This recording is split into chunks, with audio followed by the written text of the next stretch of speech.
राम स्वरूप अणखी ਦਾ novel ਬਸ ਹੋਰ ਨਹੀਂ ਥਾ 12ਵਾਂ ਅੰਕ। ਤੀਜੇ ਦਿਨ ਵੀ ਉਹਦੀ ਸਕੂਲ ਜਾਣ ਦੀ ਕੋਈ ਤਿਆਰੀ ਨਹੀਂ ਸੀ। ਨਾ ਨਹਾਤਾ, ਨਾ ਬੁਰਸ਼ ਕੀਤਾ, ਨਾ ਹੀ ਕੱਪੜੇ ਬਦਲੇ। ਫਲਸ਼ ਵੀ ਨਹੀਂ ਗਿਆ। ਸ਼ੀਲੋ ਨੇ ਪਰੌਂਠੀਆਂ ਪਕਾਈਆਂ। ਸਕੂਲ ਜਾਣ ਲਈ ਤਿਆਰ ਸੀ। ਉਹ ਪਾਪਾ ਵੱਲ ਝਾਕਦੀ ਤੇ ਚੁੱਪ ਦੀ ਚੁੱਪ ਰਹਿ ਜਾਂਦੀ। ਤੇ ਫਿਰ ਸਕੂਲ ਜਾਣ ਲੱਗੀ ਨੇ ਇੱਕ ਵਾਰ ਪੁੱਛਿਆ, ਅੱਜ ਵੀ ਨਹੀਂ ਜਾਣਾ? ਉਹ ਬੋਲਿਆ ਨਹੀਂ, ਨਾ ਹੀ ਕੁੜੀ ਵੱਲ ਝਾਕਿਆ, ਜਿਵੇਂ ਉਹਨੂੰ ਕੁਝ ਸੁਣਿਆ ਹੀ ਨਾ ਹੋਵੇ। ਕੁੜੀ ਸਕੂਲ ਗਈ ਤਾਂ ਉਹਨੇ ਨਵੀਂ ਬੋਤਲ ਖੋਲ੍ਹ ਲਈ। ਉਹ ਪੀ ਰਿਹਾ ਸੀ। ਉਹਦਾ ਮਨ ਬੁਰੀ ਤਰ੍ਹਾਂ ਬੋਝਲ ਸੀ। ਸਕੂਲ ਜਾਣਾ ਜਿਵੇਂ ਯਾਦ ਹੀ ਨਾ ਰਹਿ ਗਿਆ ਹੋਵੇ। ਛੁੱਟੀ ਦੀ ਅਰਜ਼ੀ ਭੇਜਣ ਦਾ ਕੋਈ ਫਿਕਰ ਨਹੀਂ ਸੀ। ਸੰਦਲੀ ਦੀ ਚਿੱਠੀ ਨੂੰ ਆਪਣੇ ਮਨ ਉੱਤੇ ਇੰਨਾ ਲਾ ਗਿਆ ਕਿ ਉਹ ਆਪਣਾ ਆਪ ਬਹੁਤ ਨਿਗੂਣਾ ਲੱਗਣ ਲੱਗਿਆ, ਜਿਵੇਂ ਉਹਦਾ ਵਜੂਦ ਹੀ ਖਤਮ ਹੋ ਗਿਆ ਹੋਵੇ, ਜਿਵੇਂ ਉਹ ਮਰ ਮੁੱਕ ਗਿਆ ਹੋਵੇ। ਸਾਰੀ ਛੁੱਟੀ ਤੋਂ ਬਾਅਦ ਸ਼ੀਲੋ ਘਰ ਆਈ ਤਾਂ ਘਰ ਦਾ ਦਰਵਾਜ਼ਾ ਖੁੱਲ੍ਹਾ ਸੀ। ਅੰਦਰ ਕੋਈ ਨਹੀਂ ਸੀ। ਬੈੱਡ ਵਾਲੇ ਕਮਰੇ ਦਾ ਪੱਖਾ ਵੀ ਨਹੀਂ ਚੱਲ ਰਿਹਾ ਸੀ। ਕੁੜੀ ਨੇ ਪਾਪਾ ਕਹਿ ਕੇ 2-3 ਹਾਕਾਂ ਮਾਰੀਆਂ। ਪਾਪਾ ਕਿੱਥੇ ਸੀ? ਪਾਪਾ ਤਾਂ ਕਿਧਰੇ ਵੀ ਨਹੀਂ ਸੀ। ਸ਼ੀਲੋ ਆਪਣੇ ਆਪ ਤੋਂ ਡਰਨ ਲੱਗੀ। ਫਿਰ ਸੋਚਣ ਲੱਗੀ, ਪਾਪਾ ਬਾਜ਼ਾਰ 'ਚ ਕਿਧਰੇ ਗਏ ਹੋਣਗੇ। ਫਿਰ ਫਿਕਰ ਕੀਤਾ, ਫਿਰ ਬਾਹਰ ਕਿਉਂ ਖੁੱਲ੍ਹਾ ਛੱਡ ਗਏ? ਕੁੜੀ ਨੇ ਫਰਿੱਜ ਦਾ ਪਾਣੀ ਤਾਂ ਪੀਤਾ, ਪਰ ਹੋਮਵਰਕ ਨਹੀਂ ਕੀਤਾ। ਪੱਖਾ ਛੱਡ ਕੇ ਟੈਲੀਵਿਜ਼ਨ ਵੇਖਣ ਲੱਗੀ। ਆਥਣ ਤੱਕ ਪਾਪਾ ਤਾਂ ਆਏ ਨਹੀਂ। ਹਨੇਰਾ ਉਤਰ ਆਇਆ, ਫਿਰ ਵੀ ਨਹੀਂ ਆਏ। ਉਹ ਗੁਆਂਢੀਆਂ ਦੇ ਘਰ ਜਾ ਕੇ ਰੋਣ ਲੱਗੀ। ਗੁਆਂਢੀ ਘਰਾਂ ਦੇ 2-3 ਬੰਦੇ ਉਹਨੂੰ ਇੱਧਰ ਉੱਧਰ ਬਾਜ਼ਾਰ 'ਚ, ਸਟੇਸ਼ਨ 'ਤੇ, ਬੱਸ ਸਟੈਂਡ ਵੱਲ ਲੱਭਣ ਗਏ, ਪਰ ਉਹ ਕਿਤੇ ਵੀ ਨਹੀਂ ਸੀ। ਗੁਆਂਢੀਆਂ ਨੇ ਸ਼ੀਲੋ ਨੂੰ ਰੋਟੀ ਖਵਾਤੀ। ਉਹ ਖਾਂਦੀ ਨਹੀਂ ਸੀ। ਉਹਨਾਂ ਨੇ ਉਹਨੂੰ ਦਿਲਾਸਾ ਦਿੱਤਾ ਸੀ ਤੇ ਫਿਰ ਕੁੜੀ ਕੋਲ ਰਾਤ ਨੂੰ ਗੁਆਂਢੀਆਂ ਦੀ ਬੁੜੀ ਪੈ ਗਈ। ਅੰਗ 13ਵਾਂ। ਚੌਥੇ ਦਿਨ ਸਵੇਰੇ ਸਵੇਰੇ ਆਪਣੇ ਕੰਮਾਂ 'ਤੇ ਜਾਣ ਤੋਂ ਪਹਿਲਾਂ ਗਲੀ ਦੇ ਲੋਕ ਗੱਲਾਂ ਕਰ ਰਹੇ ਸਨ। ਮੈਂ ਕਹਿੰਦਾ, ਇਹ 3 ਦਿਨਾਂ ਤੋਂ ਸਕੂਲ ਹੀ ਨਹੀਂ ਗਿਆ, ਘਰੇ ਬੈਠਾ ਹੀ ਦੇਖਦੇ ਰਹੇ ਹਾਂ। ਹਾਂ, ਰੱਤੋ ਕੇ ਗਿਆ ਹੁੰਦਾ ਤਾਂ ਬਾਹਰ ਨੂੰ ਜਿੰਦਾ ਲੱਗਿਆ ਹੁੰਦਾ ਸੀ। 3 ਦਿਨ ਜਿੰਦਾ ਨਹੀਂ ਦੇਖਿਆ ਭਾਈ। ਕੁੜੀ ਹੋਰ ਦੱਸਦੀ ਹੈ ਕਿ 3 ਦਿਨ ਰੋਟੀ ਨਹੀਂ ਖਾਧੀ ਸਵਾਰ ਕੇ, 3 ਦਿਨ ਸ਼ਰਾਬ ਪੀਂਦਾ ਰਿਹਾ। ਹਾਂ, ਇਵੇਂ ਹੀ ਸੁਣਦੇ ਆ। ਇਹਨੂੰ ਕੀ ਦੁੱਖ ਸੀ ਯਾਰ? ਕੀ ਕਹਿ ਸਕਦੇ ਹਾਂ ਭਾਈ? ਕਿਸੇ ਨੂੰ ਕਦੇ ਕੁਝ ਦੱਸਿਆ ਹੋਵੇ ਤਾਂ ਪਤਾ ਲੱਗੇ ਨਾ। ਤੀਵੀਂ ਮਰ ਗਈ ਯਾਰ, ਇਹ ਕੋਈ ਛੋਟਾ ਦੁੱਖ ਹੈ? ਉਹ ਤਾਂ ਕੁਦਰਤ ਨੇ ਕਰਤਾ। ਜਿਹੜਾ ਕੁਝ ਕਰਤਾ ਉਹ ਤਾਂ ਹੁਣ ਮੁੜਦੀ ਨਹੀਂ। ਰੱਬ ਘਰ ਗਈ, ਪਰ ਇੰਨਾ ਤਾਂ ਨਹੀਂ ਬਈ ਬੰਦਾ ਘਰ ਛੱਡ ਕੇ ਹੀ ਕਿਧਰੇ ਤੁਰ ਜਾਏ। ਮਰਿਆਂ ਦੇ ਨਾਲ ਮਰਿਆ ਤਾਂ ਜਾਂਦਾ ਨਹੀਂ, ਸੰਸਾਰ ਨੂੰ ਛੱਡਿਆ ਜਾਂਦਾ। ਸੰਸਾਰ ਨਹੀਂ ਛੱਡਿਆ ਜਾਂਦਾ। ਦੁੱਖ ਸੁੱਖ ਤਾਂ ਸਰੀਰਾਂ ਦੇ ਨਾਲ ਨੇ, ਚੱਲਣੇ ਪਊ। ਛੱਡੋ ਸਾਰੀਆਂ ਗੱਲਾਂ। ਕੁੜੀ ਕੰਨੀ ਤਾਂ ਝਾਕਦਾ। ਰੱਤੀ ਭਰ ਕੰਨਿਆਂ ਨੂੰ ਛੱਡ ਕੇ ਆਉ ਗਿਆ। ਜਾਊ ਕਿੱਥੇ? ਇੱਥੇ ਮੁੜ ਕੇ ਆਊ ਕਿਧਰੋਂ ਧੱਕੇ ਖਾਂਦਾ। ਬੰਦੇ ਦੇ ਤੱਤਾਂ ਦਾ ਕੋਈ ਭੇਤ ਨਹੀਂ ਭਾਈ, ਕੀ ਪਤਾ ਹੈ। ਨਹੀਂ, ਐ ਨਹੀਂ ਕਰਦਾ ਹੋਰ ਫਿਰ ਘਰ ਛੱਡ ਕੇ ਜਾਣ ਦਾ ਮਤਲਬ ਬਈ ਕਿਧਰੇ ਮਰ ਖੱਪ ਗਿਆ ਹੋ। ਕੋਈ ਤੁਰਤ ਪੈਰ ਦਾ ਕੰਮ ਵੀ ਹੋ ਸਕਦਾ ਕਿਧਰੇ। ਫਿਰ ਕੁੜੀ ਨੂੰ ਦੱਸ ਕੇ ਜਾਂਦਾ, ਗੁਆਂਢ 'ਚ ਆਖ ਕੇ ਜਾਂਦਾ, ਜੀ ਵੀ ਹਿਲਾ ਦੇਣੀ ਸੀ ਬਈ ਅੱਜ ਦੀ ਰਾਤ ਭਾਈ ਮੈਥੋਂ ਮੁੜਿਆ ਨਹੀਂ ਜਾਣਾ। ਕੁੜੀ ਤੁਹਾਡੇ ਘਰੇ ਪੈ ਜੂਗੀ ਜਾਂ ਕੁੜੀ ਕੋਲ ਕੋਈ ਬੁੜੀ ਕੁੜੀ ਪੈ ਜੇ। ਇਹੀ ਤਾਂ ਆਖਦੇ ਆ, ਹੋਰ ਰੌਲਾ ਕਿਹੜੀ ਗੱਲ ਦਾ? ਕੁੜੀ ਰੋਂਦੀ ਨਹੀਂ ਝੱਲੀ ਜਾਂਦੀ। ਕੁੜੀ ਦੇ ਨਾਨਕਿਆਂ ਨੂੰ ਫੋਨ ਕਰੋ ਯਾਰ, ਕੋਈ ਆਜੂ ਕੁੜੀ ਕੋਲ, ਜਾਂ ਲੈ ਜਾਣਗੇ ਇਹਨੂੰ ਉੱਥੇ ਮੌੜ ਮੰਡੀ। ਟੈਲੀਫੋਨ ਨੰਬਰ ਹੋਣਾ ਹੈ, ਕੁੜੀ ਨੂੰ ਪੁੱਛ ਲੈਂਦੇ ਹਾਂ। ਉਹ ਨਹੀਂ ਮੁੜਦਾ ਦੀਂਦਾ ਹੁਣ। ਇਹ ਠੀਕ ਹੈ, ਮੌੜ ਮੰਡੀ ਨੂੰ ਫੋਨ ਕਰ ਦਿੰਦੇ ਹਾਂ, ਇਹਦਾ ਮਾਮਾ ਆ ਜਾਊਗਾ। ਅੱਗੇ ਯਾਰ ਗਲੀ 'ਚ ਮਿਲਦਾ, ਘਰੋਂ ਨਿਕਲਦਾ ਵੜਦਾ, ਹੱਸ ਕੇ ਗੱਲ ਕਰਦਾ। ਆਹ 3 ਦਿਨਾਂ ਤੋਂ ਉਹਨੂੰ ਪਤਾ ਨਹੀਂ ਕੀ ਸੀ, ਘਾਉ ਮਾਊ ਜਿਹਾ ਰਹਿੰਦਾ ਸੀ। ਬੋਲਣਾ ਦਾ ਕੀ, ਅੱਖ ਵੀ ਤਾਂ ਨਹੀਂ ਸੀ ਚੱਕਦਾ। ਇਹਨਾਂ 3 ਦਿਨਾਂ 'ਚ ਹੀ ਕੋਈ ਭਾਣਾ ਵਰਤਿਆ ਹੈ ਉਹਨੂੰ। ਹਾਂ, ਘਰ ਵਾਲੀ ਮਰੀ ਨੂੰ ਤਾਂ ਕਿੰਨੇ ਮਹੀਨੇ ਹੋ ਗਏ ਬਈ ਉਹਦਾ ਦਰੇਗ ਮੰਨ ਗਿਆ ਹੋਵੇ। ਗਰਮੀ ਦੀਆਂ ਛੁੱਟੀਆਂ ਸੀ, ਕਿਧਰੇ ਨਹੀਂ ਗਿਆ ਉਹ। ਐਨ ਫੁੱਲਾਂ ਵਾਂਗੂ ਖਿੜਿਆ ਰਹਿੰਦਾ ਸੀ, ਨਾਲੇ ਤਾਜ਼ੀ ਤਾਜ਼ੀ ਸੱਟ ਸੀ। ਤੀਵੀਂ ਦਾ ਤਾਂ ਇਹਨੇ ਸਬਰ ਕਰ ਲਿਆ ਸੀ, ਸਿਆਣਾ ਸੀ। ਫਿਰ ਵੀ ਕਦੇ ਸ਼ਰਾਬ ਪੀਂਦਾ ਨਹੀਂ ਸੀ ਦੇਖਿਆ ਕਿਸੇ ਨੇ। ਹੱਸ ਹੱਸ ਗੱਲਾਂ ਕਰਦਾ ਹੁੰਦਾ। ਆਹ ਹੁਣੇ ਕੁਛ ਹੋ ਗਿਆ ਬਈ ਪੱਟੇ ਵੇ ਨੂੰ। ਕੋਈ ਹੋਰ ਗੱਲ ਹੈ ਭਾਈ? ਐਵੇਂ ਤਾਂ ਨਹੀਂ ਕੋਈ 3 ਦਿਨ ਰੋਟੀ ਛੱਡਦਾ, 3 ਦਿਨ ਸ਼ਰਾਬ ਪੀ ਰੱਖਦਾ। ਅੰਗ 14ਵਾਂ। ਉਹਨੂੰ ਘਰ 'ਚ ਬੈਠੇ ਨੂੰ ਘਬਰਾਹਟ ਹੋਣ ਲੱਗੀ ਸੀ। ਸ਼ਰਾਬ ਇਸ ਘਬਰਾਹਟ ਦਾ ਹੱਲ ਨਹੀਂ ਸੀ। ਸੰਦਲੀ ਦਾ ਖੁਮਾਰ ਉਹਨੂੰ ਤਾਂ ਹੀ ਤਾਂ ਕਿਧਰੇ ਉਡਾਈ ਫਿਰਦਾ। ਉਹ ਇਸ ਘਰ ਨੂੰ ਛੱਡ ਦੇਣਾ ਚਾਹੁੰਦਾ। ਇੱਥੋਂ ਬਾਹਰ ਨਿਕਲਣ ਲਈ ਜਿਵੇਂ ਆਪਣੇ ਖੰਭ ਫੜਫੜਾਉਂਦਾ ਹੋਵੇ। ਉਹਦੇ ਮਨ 'ਚ ਅਜੀਬ ਅਜੀਬ ਬੁਰਾਈਆਂ ਉੱਠਦੀਆਂ। ਉਹ ਬੜੀ ਸ਼ਿੱਦਤ ਨਾਲ ਸੋਚਦਾ ਕਿ ਸੰਦਲੀ ਆਪਣੇ ਕੀਤੇ ਉੱਤੇ ਪਛਤਾਵੇ, ਇੰਨਾ ਪਛਤਾਵੇ ਕਿ ਮੁੜ ਕੇ ਉਹਨੂੰ ਕਿਧਰੇ ਢੋਈ ਨਾ ਮਿਲੇ। ਜਿੰਨਾ ਮੈਂ ਉਹਨੂੰ ਚਾਹਿਆ, ਮੈਂ ਉਹਨੂੰ ਪਿਆਰ ਕੀਤਾ, ਜੇ ਕੋਈ ਉਹਨੂੰ ਮੁੜ ਕੇ ਸਾਰੀ ਜ਼ਿੰਦਗੀ ਨਾ ਮਿਲੇ। ਰੱਬ ਕਰੇ ਉਹ ਇਕੱਲੀ ਰਹਿ ਜਾਵੇ, ਉਹਨੂੰ ਚੱਜ ਦਾ ਬੰਦਾ ਕੋਈ ਨਸੀਬ ਨਾ ਹੋਵੇ। ਉਹ ਸੋਚਦਾ ਸੀ ਗਰਮੀ ਦੀਆਂ ਛੁੱਟੀਆਂ ਕਿੰਨੀਆਂ ਵਧੀਆ ਲੰਘੀਆਂ। ਮਨ ਨੂੰ ਕੋਈ ਕਲੇਸ਼ ਨਹੀਂ ਸੀ, ਕੋਈ ਝੰਜਟ ਨਹੀਂ ਸੀ।